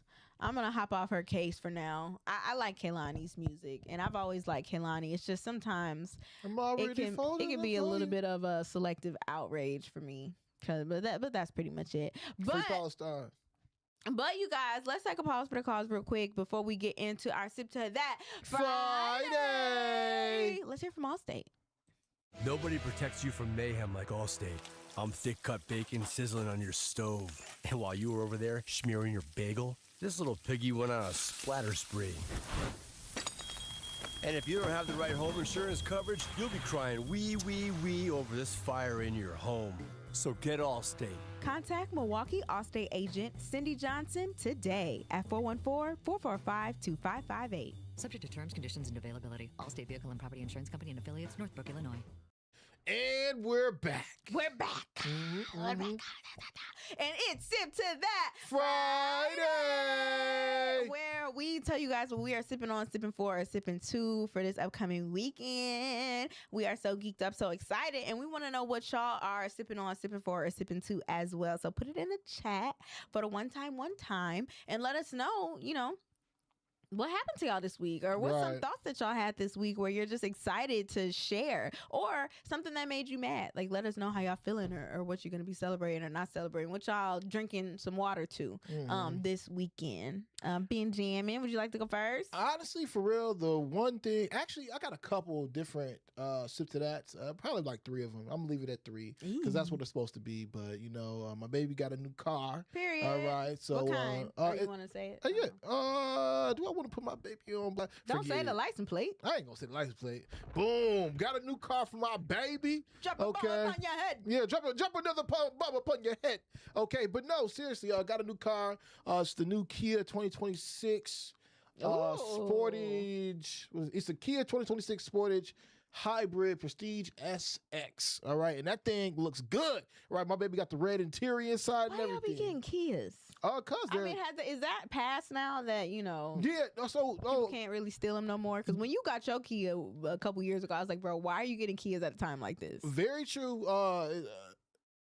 People a lot of times think about robbing Kias or stealing Kias, but anybody who is a car thief would know one thing, all right? And you really can't steal the Kia cars of today's time with that has to push to start. The keyed models between like 2011 and 2021 are all the cars that were getting stolen for Kias. However, Kias happen to be a very reliable car. Very reliable car. Looks like a nice, almost luxurious car that doesn't really cost that much. It's not like it's a $90,000 car. It's not like it's even $60,000. So, that's one of the biggest reasons. And again, it's reliable. Even when I was talking to the car dealership that I was buying it from, I'm starting to realize that in the market, Kia is starting to position themselves to be that more so reliable car that is still a quote unquote a luxury car that people will look at and be like, damn, that's a very nice car. Yeah. So that's one of the biggest reasons we decided to stick with the Kias. I mean, with the Kyle Kia gang. said, I know you ain't getting another Kia. I did. But the thing is, what if people don't know? What if like the robbers and the stealers don't necessarily know that this is a Kia I can't steal, so they still try to break your window to get up in there? True. You know what's so crazy is, okay, so in the time span that we've had these Kias or whatever, I initially for sure somebody definitely stole my Kia or whatever and tried to get away, but ended up finding them. After that, I really haven't had any like problems like that with people trying to steal or hop in our cars and just take off in our Kias. Because they took your girl last Kia, didn't they? No, that was mine. Oh, that was yours? Yeah, that was mine. They stole your Kia before. Yeah, but at the same time, though, again, I don't think that it's really even that serious anymore. I don't think there's a culture around stealing Kia cars like that anymore. Like they said, now people are more so stealing like the Nissans or what's the other vehicle? There's another vehicle now that's popular for people to steal, but if people can find a way out to steal cars, they're just gonna steal cars anyway. That's always gonna be a risk once you buy a car. However, that's that misfit stuff I was talking about, because you see here that Kia cars is getting stolen for years and years and years, and you say, you know what? I don't even care. I'm not putting myself in that box, and I'm gonna do what I want to do. And I think Kia is a reliable car, and they're not finna get me. And that's exactly how I moved to the beat of my own drum. That's how I feel about it. You definitely do. Yeah. So, but no, either way it goes, though, we end up buying that Kia. It's been a nice addition to our family. That's nice. You said it got red interior too? Yeah, got a nice red interior in there. Yeah. Okay, babe. Yeah, no, she out here riding clean. Made me a little jealous. I was like, dang, oh, Is the outside white or black? It's all black on the outside. All black on the outside. All black on the outside with a red interior. That's nice. Yeah, no, it's very nice. It's so crazy too, because maybe this is us hyping ourselves up when it came down to just getting the car. But truthfully, when she had got her first Kia, she wanted one with the black exterior with the red interior. But at the time, it was like, nah, let's not get this one. Let's get something that was a little bit more, I guess affordable at the time or whatever. So now she ended up getting the vehicle that she actually absolutely wanted a few years later. So sometimes you got to just wait on things. You may want something right then and there, but then God is like, just wait a few years and now you got it. I be looking at my car like, man, I love my little car. It's not even a little car. I love my car, and I don't want to have to get a new one. It just gives me problems sometimes, and I'm just like, man, I've had that car for like 10 years now, and I'm a nostalgic girly. So when I look at my car, I be like, oh, so many memories in this car. What's your memories in that car, bro? Man, just everything. Like when I first got it, how my parents surprised me with it outside in front of the dorms. That was a good time. When I first got it, I didn't used to ride the freeway. I was terrified to ride the freeway. For real? And I was still in college, and when I was so I had to figure out how to park the car in the dorms and stuff like that. But when me and my friends were trying to go to like the bowling alley up there all the way on like 100 something in Burleigh, they did not want to go with me because I didn't never take the freeway. So they're like, bro, it's gonna take an extra 10 minutes for us to get there. Yeah, driving through the streets. Or longer just because you want to take the street on it. I remember that. I remember what else? Always going to Chicago. Chicago in that car. We went to see Beyonce multiple times in that car. The first time I saw Beyonce, me and my friends drove up there and it rained and poured on us. So by the time the concert was over with, we were completely soaked just in my car. Damn, everybody in their way. Yeah, it was just like my car was always the car. So it's always been that's your baby. Just fun. Yeah, and I love how it looks and everything. The interior was everything I wanted. So the fact that it gives me trouble, I get so sad because I'm like, I don't want to have to kill you. I don't want to have to kill you. I mean, maybe you don't kill that car because honestly, I think you have a nice car. Like at the end of the day, I think Buicks are good cars. You know what I'm saying? But that version of it, I even asked ChatGPT and it said, no, that version, bro, it's like, it's going to keep giving you trouble. It's ass. I'm like, I'm not ready for that yet. I need a job first. But it is a dope vehicle, man. But maybe you don't, just sideline it or try to trade it in. Maybe you go ahead and just put it up for your child one day. And then what? So they can have problems with it? I be thinking about that though, bro. like they did used to pass down cars. Yeah, you know what I'm saying? Like only if it was good to run and stuff though. Yeah. And these cars not made the same no more. It's true, man. It's true. It's something about your first car that you'll always remember. Like my on the cover of my single Killer, I have my very first car in the lot or whatever. And my Toyota Corolla, man, they go on to say Toyota Corollas is actually the most trusted vehicle in like all of automated history, automotive history, or whatever, from like the 80s till now or whatever. So there's something about your first car, man. You just never forget, all the things that you did that things you weren't even supposed to do in that vehicle. I gotta take a picture of me in it before I ever get rid of it. I feel like take a little nice picture and have it printed out or something like that. Sentimental value. Yeah, because I'm a sentimental, emotional, nostalgic girly. But what's your next tip to that? I interrupted you. It's all good. We were just conversating, talking about it and stuff. So shout out to my baby for getting a vehicle. Conversing, having dialogue. I only remember that because of this episode of The Game.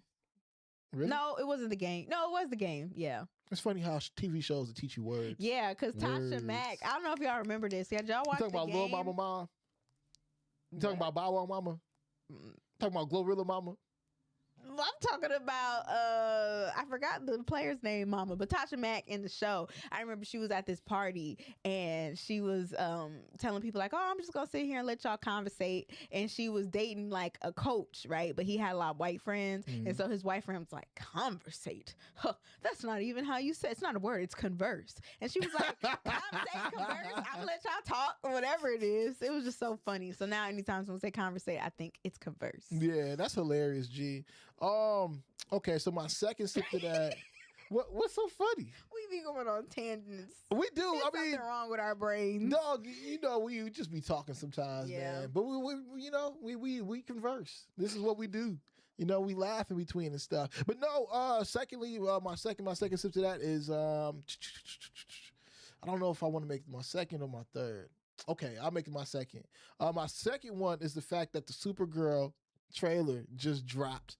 All right, anybody who's been studying or looking at DC Comics knows for a fact they have a hell of a year coming up next year, and I'm just excited for all of 2026 for real, with all the movies that's dropping, all the nostalgia ideas I've been waiting for. HBO Max finally releasing the Green Lanterns series. Couldn't wait for that because Green Lantern's my favorite superhero of all time, preferably John Stewart. Okay, and Supergirl is dropping. Just dropped the trailer yesterday, so I'm excited for that, man, and I just can't wait to see exactly what James Gunn, the new director for DC, does for the tenure of his career at DC with the DC universe. Yeah, I was gonna ask you because you were gone or we weren't on when I was gonna ask you this, but Hugh Jackman, he was here. Yeah, he was here. Is that someone that's like big to you that you would want to meet? What do you mean, bro? That is Wolverine, fam. That is Wolverine, bro. I was put on from it, and I was like, oh, Ben might really have enjoyed this. Dog, hella excited the fact that Hugh Jackman came here, because honestly, I have a theory that Milwaukee will start to bubble up, and we'll start to see a lot more movie stars here. I am telling you, mark my words. You know why he was here? I don't know the full reason why. I just know he came for custard, and then I'm assuming there was some kind of partnership. The movie that he's in is like Songbird Cry or something like that. I don't know. I don't remember the title, but it's based here in Milwaukee. Interesting. And so I didn't know he that. was here to premiere it at the Oriental Theater. Okay. And so while he was here, he made like a couple stops and was like meeting fans and stuff like Got that. some But custard. they made it like a really big premiere. Like I saw it on either Good Morning America or like the Today Show. Yeah, and like the fact that he surprised, I think it was like High School of the Arts choir students or something like that. Yeah, he pulled up he there. was at Cobb's, and you know they had like the media line full at the Oriental Theater for the premiere. So it was actually kind of crazy, like how big and how national that story really went. Because I'm gonna be honest with y'all, I don't know who that man is. And you didn't know who Wolverine was? No, I don't even know what he crazy. Played in. X-Men, Wolverine, Deadpool versus Wolverine. That just dropped last year. You are crazy. No, but I it's okay. Thought of you. I was like, oh, Ben would have really liked that probably. I definitely would have. But at the same time, I'll let some folks be some folks. You know, who I see on the movie screen isn't necessarily the person that you'll meet when you meet them. However, I think he is a talented person, and I like the fact that he plays Wolverine. But it led me to believe that Milwaukee will start to come up in a lot of different ideas when we talk about the pop culture aspect. I believe Milwaukee is becoming more of a mainstream city. I also believe this goes back to my Supergirl thing, that if you saw the trailer for Supergirl yesterday, you would also know, dang, why is this? I just had his name in my mind now. Aquaman. What's Aquaman's real name?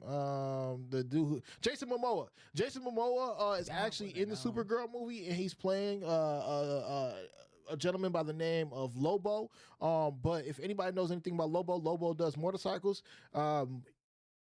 Jason Momoa comes up here frequently in Milwaukee for the Harley Davidson motorcycle gang thing or whatever. I'm certain they will film a piece of the DCU or whatever right here in Milwaukee. I'm cool. certain. I'm certain it's happening. I'm stepping in it right here. I hope James Gunn is listening. Yeah. Okay, cool. And then what's your third one? My third sip to that, man, is you know what, man? I'm gonna put it out here, man. Merry Christmas to everybody. Merry Christmas to everybody. Christmas is my favorite time of the year. It's actually my favorite holiday. Yeah, man. So I'm gonna leave it at that. But that's my sip to that. Friday. Woo! Go. I love it. Okay, cool. And it's so interesting that you brought up Christmas, because I was hosting this event this week, y'all, and I was playing bingo with the people. I told you I was a bingo host, giving people information about opioids and things like that. But I had told everybody like happy holidays, because that's what people typically say. And this woman corrected me. She was like, ain't no happy holidays. You need to say Merry Christmas. Damn. I was like, okay, Merry Christmas to you, Scrooge. But she was pretty much saying happy holiday is like getting rid of the reason for the season type stuff, and the pagan holiday. It just was a lot going on. You can definitely be educated real quick by somebody who's older than you on this stuff. But saying happy holidays, I'm just trying to make sure everybody feel welcome and inclusive. Let's see, sip to that new 21 Savage album. Okay, it's about they sip to that hip hop. Okay, all right, JG. All right, I'm gonna see what 21 really talking about. But sheesh. You done forgot now. I had something important to say. Why my brother distract me? Okay. Happy holidays. Happy holidays. Saying happy holidays is a way and form to be politically correct. That's what that is. And so that's what I was saying it for. And you're really not wrong, Juice. You're not wrong. Yeah. You out there working and stuff. You have an establishment to protect. You know what I'm saying? So you should say happy holidays unless somebody really is on a Merry Christmas time. Yeah. I remember I was working for Menards, and that's where I learned that. I was talking to a gentleman who was Jewish, and he happened to be a Jewish individual, and I told him Merry Christmas. But I didn't know that it was disrespectful to him. He was like, well, I don't celebrate Christmas. I do Hanukkah. Yeah. So, all right. Yeah, I'm like, all right, well, Merry Christmas, Happy Holidays, whatever. You feel the vibes, bro. What do you say to people who celebrate Hanukkah? Oh, Happy Holidays. I thought it was something specific. Oh, to that specific. Yeah, I forgot. Gotta ask some of y'all Jewish friends.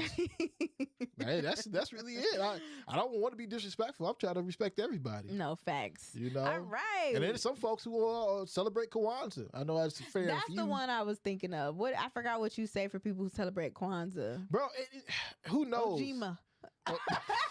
Every day of the week type stuff. Because that's what Kwanzaa is. Every day you're supposed to celebrate something different. But, you know, I ain't gonna lie. I always felt like that was so stupid where we was at, bro. Like, I really did. Because, The animations? The animations crazy as hell got folks that y'all know in Kota Kente cloths and stuff, dashikis. Ain't nobody wore that all year. Ain't nobody wore that all year, Juice. But you telling me we supposed to be this way because we supposed to be the black station. Like, get out of here. Get the F out of here. Who made this decision? A white man? You know? But it is what it is. It is what it is. I know it's all out of love, but some people could definitely be misinformed about how some cultures, you know, decide to celebrate certain ideas. I know some black people be using it to take off. They be like, I'm celebrating Kwanzaa, so I need to get off and work. That would be the smartest play as a black person. I'm not gonna lie. If the Kwanzaa will give me that, I'm celebrating the whole damn thing. Yes. Every day. If you can be off work because you celebrate Kwanzaa, you got it, homie. You the one. I wonder if that other place is bringing back them animations. Probably. They're gonna use some AI. It probably. I don't want to say that. Man, I'm just saying, bro. You even have the white people in the damn dashikis, man, talking about how down to earth they are. Forget it, man. That's just what they do. Oh, my God. You know, everybody celebrate around this time of season differently, man. So, you know, whether it's happy holidays, Merry Christmas, happy Kwanzaa, happy Hanukkah, just know that this time for me has always been just a joyous time from December 1st all the way down to December 31st, you know? Yes. You watch The Grinch every holiday? I know some people who watch The Grinch every single holiday season and Home Alone and stuff like that. Yeah, sometimes I get intentional. A Christmas Story. Right, you know, sometimes I get intentional about, you know, watching all those Christmas movies. Sometimes I don't. Like, honestly, this year I haven't watched anything Christmas yet. Mm-hmm. You know, and I honestly want to. I'm like, okay, I gotta get into the whole spirit of it all. Gotta get Hazel a little elf suit or something. You know, just gotta feel the spirit, man. Because like for me, again, it was always like a jolly time. It was always a joyous time, and just a reason to be happy, even if I didn't get anything for Christmas. You know, I really didn't care as long as I had people around me that, hey, we good. You know, we ate today, we laughing, and it just feels like there's a specific kind of warmth in the home when you see the Christmas lights and things of that nature. Gotta go to Candy Cane Lane. Yeah, Candy Cane Lane, do things like that, man. And you know, it's just for me, again, like I said before, always just a joyous time. Although the fact is, Christmas does have a lot of dark history behind it, even when it comes down to the idea of jingle bells and all these other things, man. So you know, we ain't on that type of time. Yeah. You know, I'd just rather remain just happy and joyous about everything. All right, you know? Now let me read some of y'all sip to that. So JG said, I'm sipping to the new 21 Savage album. Yeah. He saved hip hop with some good music for 2025. I'm gonna listen to it. I listened to it this morning when I was in the gym. Was it hard? I thought he had a couple of songs that I enjoyed. Like I liked his song with Lotto, obviously his baby. Okay, yeah. I know they're not gonna say it, but she say something on there like I'm effing the British dude. What? And it's like, girl, you giving yourself away. That's funny. Like, are you not giving yourself away that you literally are dating this man because he's British? Like, let's go. Like, come on now. Y'all might as well just pop out. Maybe they with it now. No pun intended, because I think the song is called Pop Out. They ready to come out and just tell folks. Oh, is that true? Because if it's called Pop Out and then they on the song together, that's actually kind of funny. That makes sense. That's his bae. That's his boo. I know. Let me go to it. And I think they should go ahead and eventually, you know, throw something on it for real. Pop It. Whatever. It's called Pop It. But I like that one. I like the one with Glorilla. He got a song with Drake. Yeah. He got a song with G Herb. Oh, it's a new Drake verse? JG, there's a new Drake verse? Oh my God. He talking about I know you listened to that about 20 times. He talking about being the Iceman and stuff like that. Okay, so Drake still got his rollout happening. It's a decent listen. Yeah. It's a decent listen for sure. I think I just like some of his old stuff better just because memories, nostalgia, stuff like that. I always thought 21 Savage was working on becoming a better rapper. Like I feel like even when he did the joint with Drake, what may have been his first time to realize like I'm still working at it. But you know, and it is what it is. he actually just did a recent interview that dropped last night, I believe, where he was talking about Drake. And he said, I told Drake not to respond to Kendrick. He was like, I told him, like, you don't need to be going back, like, you don't need to do it. Don't go back and forth with K. And he wanted to do it anyway. So I thought that was interesting.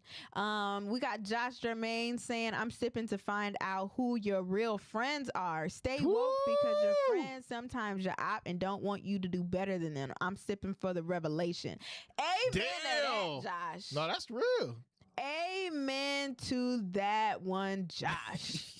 I know a couple things about finding out who your real friends are. Yeah. Trust and believe me. And I'm all for that. People be hating on you. People be low-key jealous of you. People be wanting to be in your spot, but they can't. And it's just very interesting, you know, who we decide to call friends in 2025. Because I be feeling like loyalty is not there at all no more. Like, we don't have loyalty. Everybody out for self. And that's why we are becoming more individualistic, because we can't trust nobody.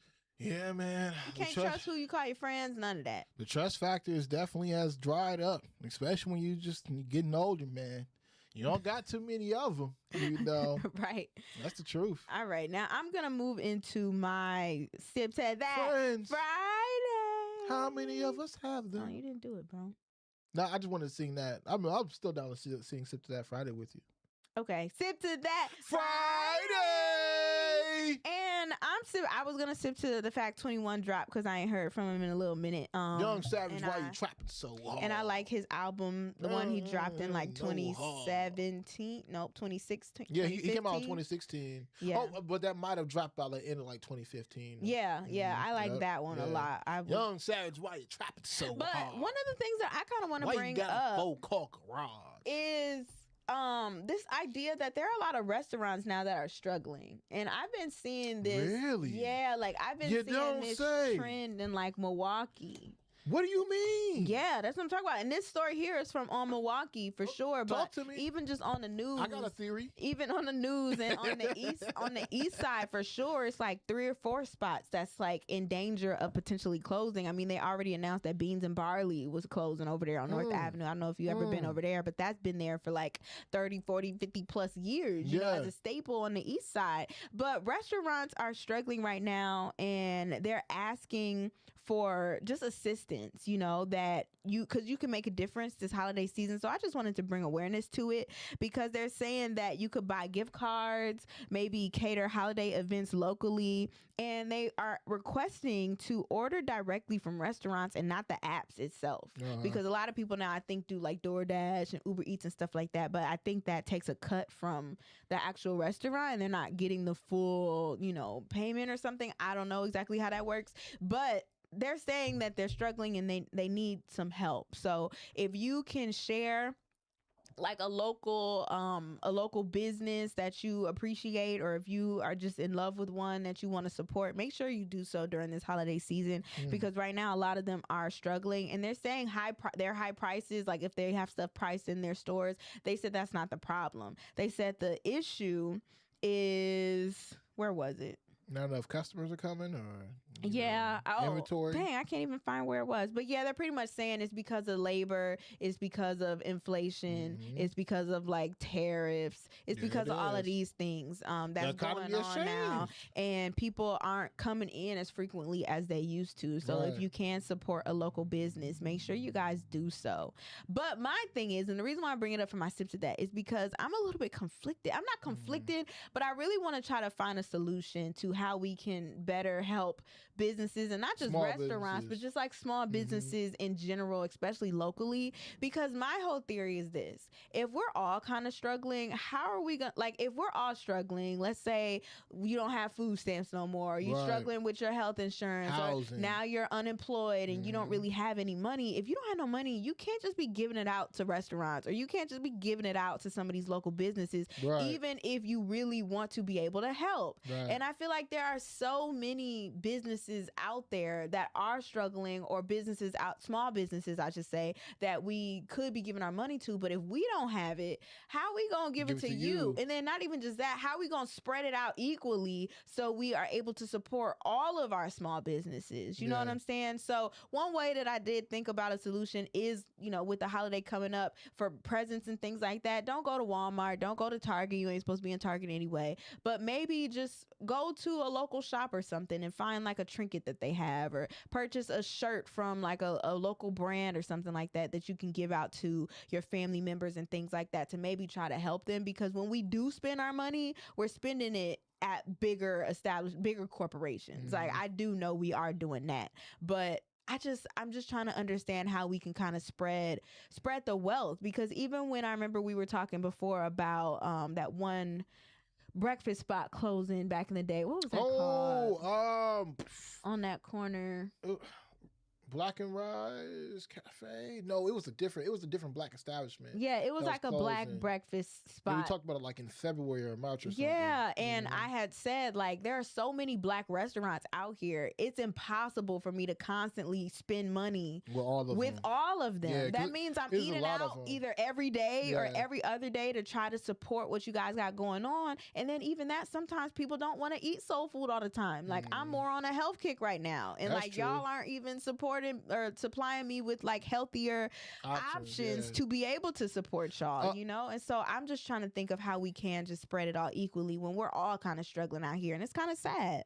I mean, I'd hate to put it this way, but the cream of the crop rises to the top. And I think through this Trump administration, this Trump economics idea that we're living through, only the strong will survive, because, this is the plan that has been set up for a lot of us, for the rich to get richer and the poor to get poorer. And the fact that small businesses are dwindling, and they're struggling is a reflection on what this economy is doing. Because as soon as small businesses go out and we won't have no more small businesses, that means we can only rely on the 1%. We can only rely on the Walmarts, which is the richest family in the world, or we can only rely on the Targets. We can only rely on going to Kohl's. We can only rely on big box stores, and we can't, support our own economies right here, our own inner city economies. So it's definitely unfortunate, man.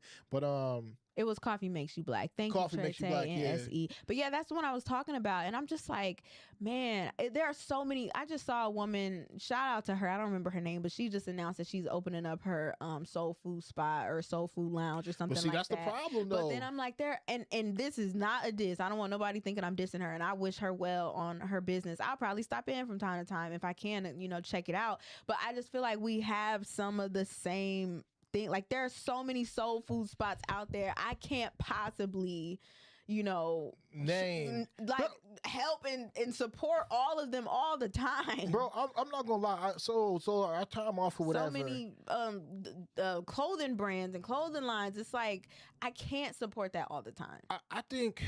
I think what will truly help, and even when you're talking about, how can we spread the wealth, I think even when it comes down to those small business owners, maybe they need to all come together to some degree, and share some of the same business ideas, business strategies that have helped maintain some of them for so long.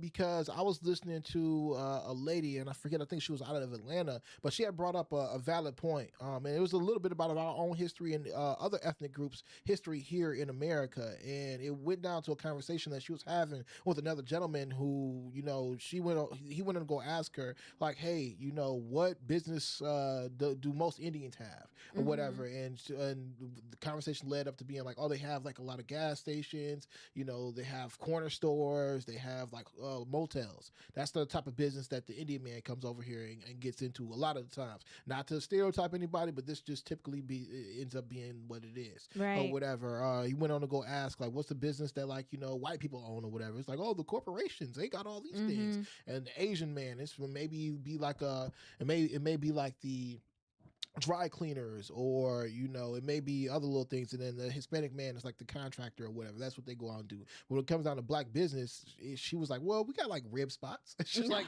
we got rib spots, like soul food spots and stuff. And soul food spots and stuff. But what the dude went on to go say is, even though that's the first thing that you think of the businesses that black people own, a lot of times we don't share the same business practices, so we've never really built out that and cornered that market, so to speak, to be like, hey, this is what we are known for, but at the same time we've grown our families up with this. So the fact that we have all these different soul food options to go to, you got the best mac and cheese, you got the best mac and cheese, you got the best yams, you got the best yams. It's hard. It is definitely hard. And they're in the same areas too sometimes. So it's not like think about it. If a lot of those people did come together, they could order from the same distributor. You know what I'm saying? But instead, a lot of times they're not sharing those ideas of where we can get the inventory for cheap from. You know what I'm saying? To be able to make certain the money is circulating amongst us. Why don't we put some soul food spots in Mequon?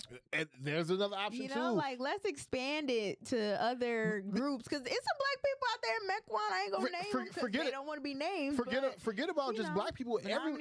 Forget about just black people. Everybody in America loves soul food. The folks know in America that if you want some of the best food, you got to talk to black people. Yes, but they be saying it's too spicy. Some people say it's too spicy, but some people say that it's just right. You know, so it's something that, like, I'm surprised honestly by now that we don't have like a fast food chain that is a soul food fast food chain. You know what I'm saying? Like, they got the McDonald's. Chick-fil-A. No, I'm kidding. Chick-fil-A be trying to copy those. Chick-fil-A got macaroni and cheese over there in Atlanta, I think, in Georgia somewhere. No, they do. They got macaroni, I believe, everywhere now, but there's other places. Just about for sure. I got macaroni down there. I see macaroni up here. I have never had macaroni in Las Vegas. They've got macaroni a little bit everywhere. But when it comes to the other ideas and traditions of what soul food is or consists of, from greens to cornbread or whatever, I haven't seen that per se. So I think that's something we could possibly do. I never really thought of that. Because I think because we go to KFC and like Popeyes and stuff like that to get our chicken, or like a Church's chicken. I don't know if that's local or something like that, but not like a legitimate soul food chain. A soul food chain. That's like a McDonald's or something like that. And we could legitimately do that, man. And I think it'd be fire. But at the same time, we aren't working necessarily together to be able to come up with that idea. And I think maybe in the future, what could happen with some of these restaurants, like you said, how they could come together, is they come up with like a spending plan for like 2 months where everybody is dedicated like 1 day or 2 days out of the month, where if everybody goes to purchase food from that spot. So let's say if it's 1 month and you got like, let's say 10 or 12 soul food restaurants or whatever, each day out of that, you pick a day where it's dedicated for everybody to shop at that one business. So they could at least maybe try to recoup like some of the funds, if they're getting everybody's business on 1 day. I don't know if that could help. It was just an idea that came to my mind, is create some type of like calendar, some type of map dedicated just for like maybe 1 month. It don't got to be every single month, but you specifically go to that restaurant and get your food that day or that week. I think that's why that Black Restaurant Week was so important when they had it here, because it's like, I think they still do it, but it does just help support. Like, even I saw Delicious Bites. I think said that they might be struggling, or I think a friend of the owner of Delicious Bites said that they might be struggling. And it's like, okay, if y'all need some sweets and some things, I think she has more than sweets there, but mostly it's Delicious Bites. It's like sweets and things like that. Go ahead and get them cakes and cupcakes and cookies this holiday season from Delicious Bites, But again, I think too, it can be a little not harmful. It's not harmful, but if someone is on more of a health kick, they might not want to get cakes all the time, or they might not want to get cupcakes all the time. So that's why it really does take like a village to all spend your money at that place. But if you have so many places you could go to, it's kind of difficult. Yeah, because it spreads the money out versus actually just concentrating on one thing. Like JG just said, and this is a good idea, or this is a good point. But the fact of like, Patti LaBelle's sweet potato pies is in Walmart's. They're not, she got everything now, pound cake. But she's building this IP up, if you will, and it's not really being pushed in these black stores. You know what I'm saying? Like, it's little. You don't think so? I frequent a lot of different black restaurants, and I've never seen a Patti LaBelle sweet potato pie just right there. Oh, you're saying in like, the black establishments, in the not black like establishments. A Walmart or a Target or something. And that's my point. And we continue to see a lot of different racist ideas happen. Whether it was who was it? Tabitha Brown with her products in Target, and that's actually what for a lot of black people, the reasons why people decided to consider to protest against Target, because her products were pulled. I think we need to concentrate on what we got going on, and then we can build from there. And we just need to work together a lot better than what we have in the past. But it is what it is. I think that what you were saying though, Juice, I think that is it has some merit, having a whole black restaurant week, promoting the fact that we have these ideas that people can throw their money to and it can circulate back into our economy. I think are dope. We need to spend more with each other. And just finding alternatives to places you usually go. Like instead of going to Walmart and Target for certain things, see if there's a place you can, like a locally or even black owned, that has that item that you're looking for, And again, a lot of those restaurants too, though, Juice, they are coming off the back end or tail end of the fact of food stamps being restricted from a lot of people. So there's a lot of restaurants, including white ones like Lee's Deli in Racine, which is known best for their sandwiches. They whole business model for the past 20 almost 30 years was structured off of getting money off of food stamps. You know what I'm saying? So when the food stamps got cut from 2020 even till now, it really legitimately hurt their business, so much so that when I went inside this business just to order a sandwich, a lot of times when you end up just you end up in a random conversation. You end up with a random conversation, and I'm just sitting back chopping it up with the owner or whatever, the brand new owner, and he just got to telling me all the business that was happening. And I'm talking about, bro, we $2 million in debt. This is what's happening. That's what's happening. I don't even know you, but this is wow, he's dumping it all on you, bro. He's emotionally dumping on me. He is venting because he's trying to figure out how to rebrand, remarket, and strategize on how he's going to be profitable or be a profitable business. Now they have found out new marketing ideas and strategies, and a lot of it has been leaning on other small businesses inside of our racing community, whether it's other gas stations that you can find their sandwiches more readily available at, or whether it's corner stores where you can sign up now at Lee's Deli to get a program going or whatever and sign up an email chain. But there's different marketing ideas and tactics that small business owners are going to have to think of if they're going to remain sustainable for the tenure of their life. That's very interesting, and it just reminds me, and I'm seeing firsthand now as an adult, like how the economy starts to tank. Yeah. Like when everybody doesn't have money, everything the middle goes gets down. hit first, and then everybody gets divided from there. It's so messed up, and I think that's why they want to try to push like, oh, I might give you a stimulus check, I might do this, because you need to try to boost the economy. But even though the money's coming from the tariffs that you put in place, it just doesn't make any sense. But I can see how, in their minds, they're like, oh, we need to boost the economy a little bit, so let's give them some money so they can go spend it. But like for me personally, I'm pocketing it. Yeah. And I'm not about to spend it nowhere because times is hard, and I'm not about to get some money. And it's like they want you to be stupid with it, and they want you to take the money and go buy a Gucci belt, or they want you to go take the money and just go spending it elsewhere. But if you spend it anywhere, spend it with a black business at this point, or hold it for yourself, because you never know when you might need it, you know. But it just all is so messed up, man. And times are just so hard for everybody right now. Nah, for real. And I will say this too, because this is what I thought you was gonna say when you said earn your leisure. And I still want to do a little bit digging, but I believe this to be true because it came off of earn your leisure. But it went on to go say that next year, well, not next year, starting basically at the beginning of this year, January 1st, 2025, all the way until forever on, if you go ahead and have a new baby. Oh yeah, they'll give you like $1,000 investment fund or something. Yeah, there'll be $1,000 investment fund. I guess it's called like the Trump fund or whatever, where they'll give $1,000 into the stock market, into the S&P 500. $1,000 for your child, and they won't be able to touch it till like the 18 or something like that. But it's supposed to be an investment fund. So, if you feel like, this economy is a little bit too crazy, I don't know, it might be, beneficial to have a baby. And here you go. I mean, at the end of the day, bro, if this is America we're going to live in, of course we finna have some children in the next few years. You know what I'm saying? Like, I'm finna have some kids in the next 5 years of my life. But that's not a reason to do so. Like, oh, my baby going to have $1,000. It's something to think about. It's something to think about. Because how you going to feed that baby? How you gonna clothe that baby? How you gonna put that baby through school? How you gonna do all the other things outside of just having an investment fund that you have to do on a day-to-day to make sure that baby is straight if you don't have no money? It's true, man. It don't make no sense. I thought about the upside, but I think it's a bigger downside because like even though there's this $1,000 investment fund and it's more than likely once people find out about it, it's gonna have an uptick in people having kids, or it's supposed to be some incentive for people to have kids, it still made me think what you said before. is this $1,000 come from the tariffs that you put out there? Like, where is this money coming from, bro? You got $1,000 for every baby now? Like, no, fam. Like, don't make it's gonna be a lot of monies like that. That monies that they're putting towards these kids, it more than likely got stripped from healthcare, got stripped from education, all these other things. So like, you can throw money at it all you want, man, but unless you make it a real investment into people and their future, it won't matter. We will be just going downhill. Like when he tried to say, "Oh, new mothers, we're gonna give you I forgot how much he said, but it's like that's not enough to take care of no baby and no family.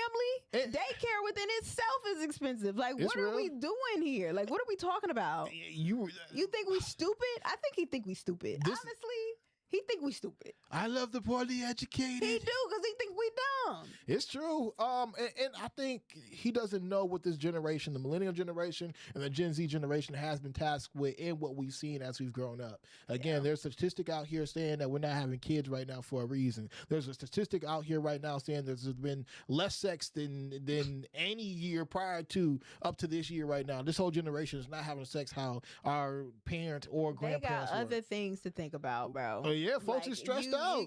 Stressed out, depressed. You got other things. You're just trying to survive out here, bro. Yeah, man. So to have a baby, and to throw that on top. Relationships is strained. Toxic. Yeah, everything's toxic. You got black men and black women going at each other every other day. It's like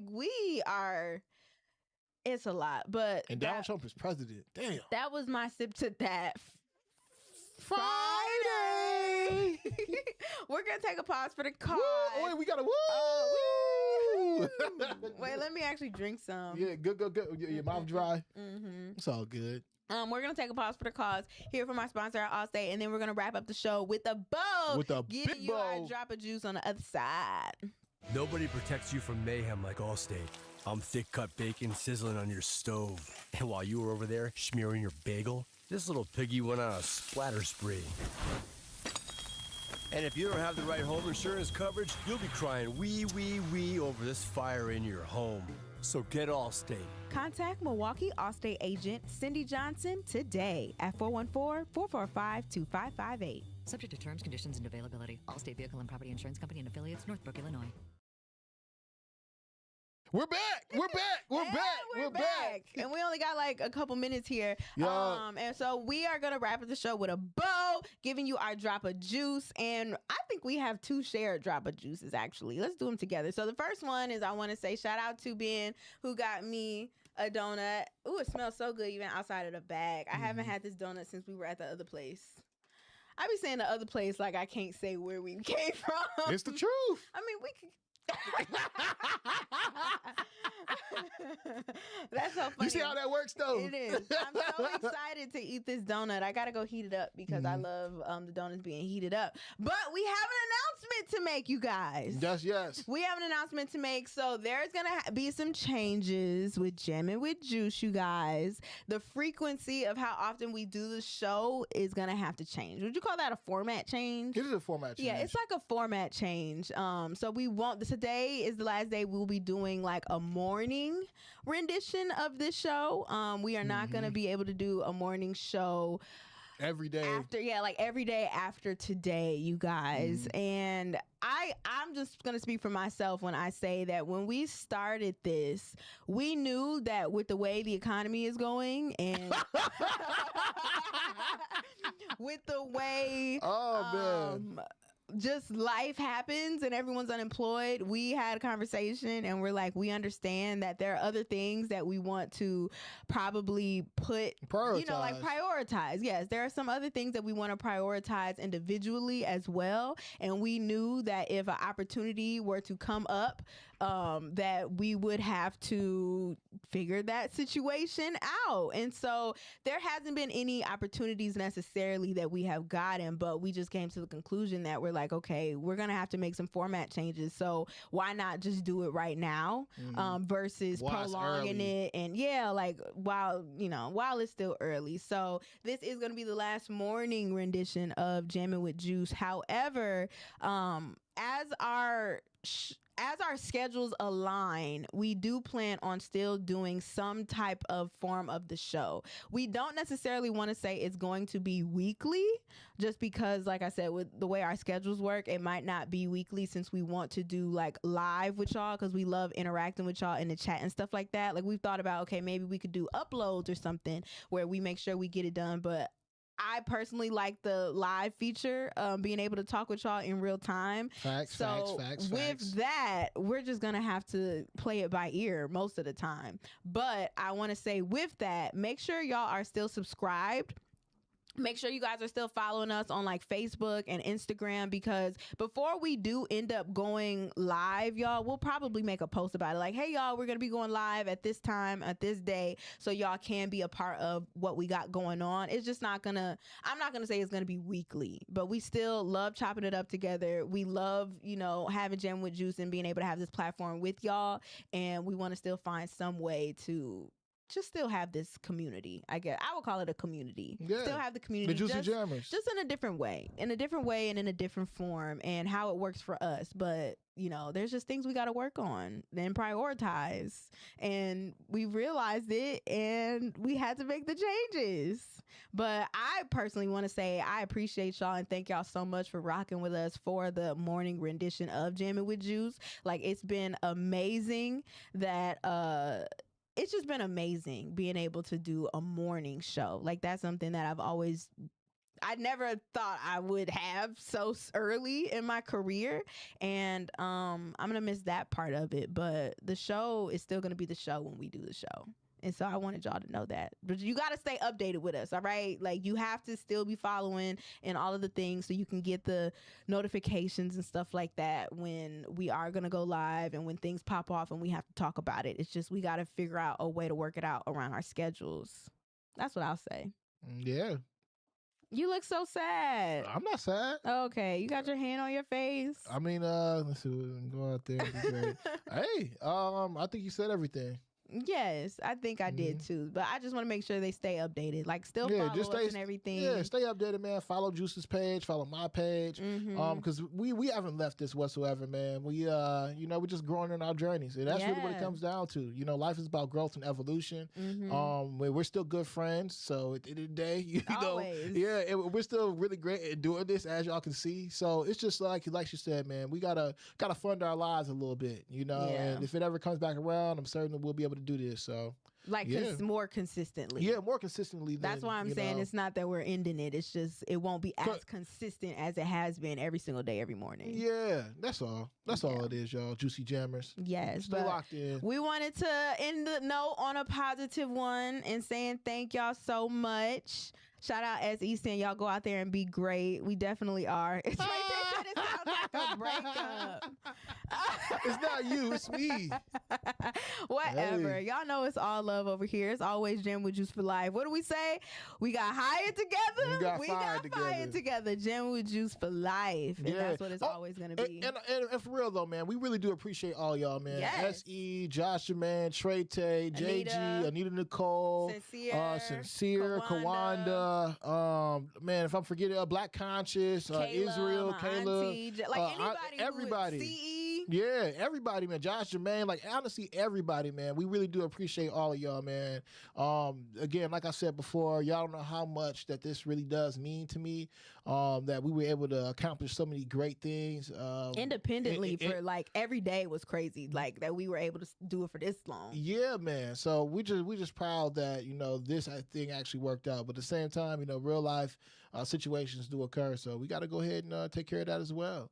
But we got y'all forever. Oh, shout out to Willie. Good morning, Willie. Yes. Oh, Venus to your right. Good morning. Yeah, you know Venus what I'm saying? too. Everybody, man. But that's what I'm saying.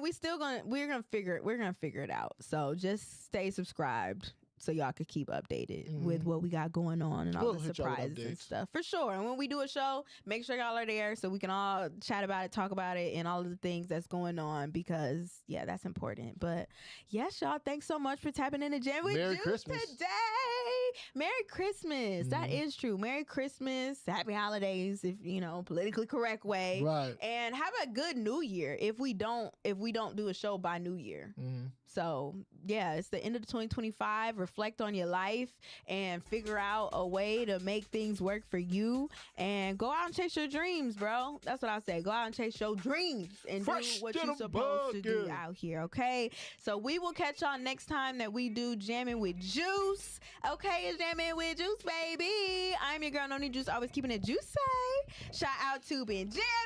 It is amazing. Forever my co-star. Yeah. And yes, y'all, we'll just catch y'all next time. Oh, never mind. I can't tell y'all what I'm about to get up to. I'll just tell you off air though. Okay, subscribe, follow us so you can stay updated. That's all I'll say about it. Yeah. All right, catch y'all the next Dang, show. I want to tell y'all now. Catch y'all the next show. Yeah, catch y'all next show, man. Love y'all. Follow the journey, man. Put out your socials. Put out your socials. It's on the thing, Carrie Noni. Man, tell these people. Carrie Noni. Go Follow to me at Instagram Carrie at Carrie Noni. Follow Yes. her on Threads. Follow her. Well, you don't do your Facebook much, but whatever. Follow her YouTube page at Yes. Natural Noni.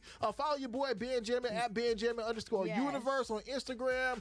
Benjamin Universe on YouTube. Follow me, man. It's amazing.com. We finna get down and get live, baby. Not goodbye, it's see you later. And honestly, I'm always a see you later person. Goodbye you means don't forever. like saying goodbye. Yeah, see you later. I will see you later, even in the afterlife. So holla at your boy. It's me, Keeping it juicy, y'all. Benjamin. It's amazing. You gotta pot it down. I'm turning the mic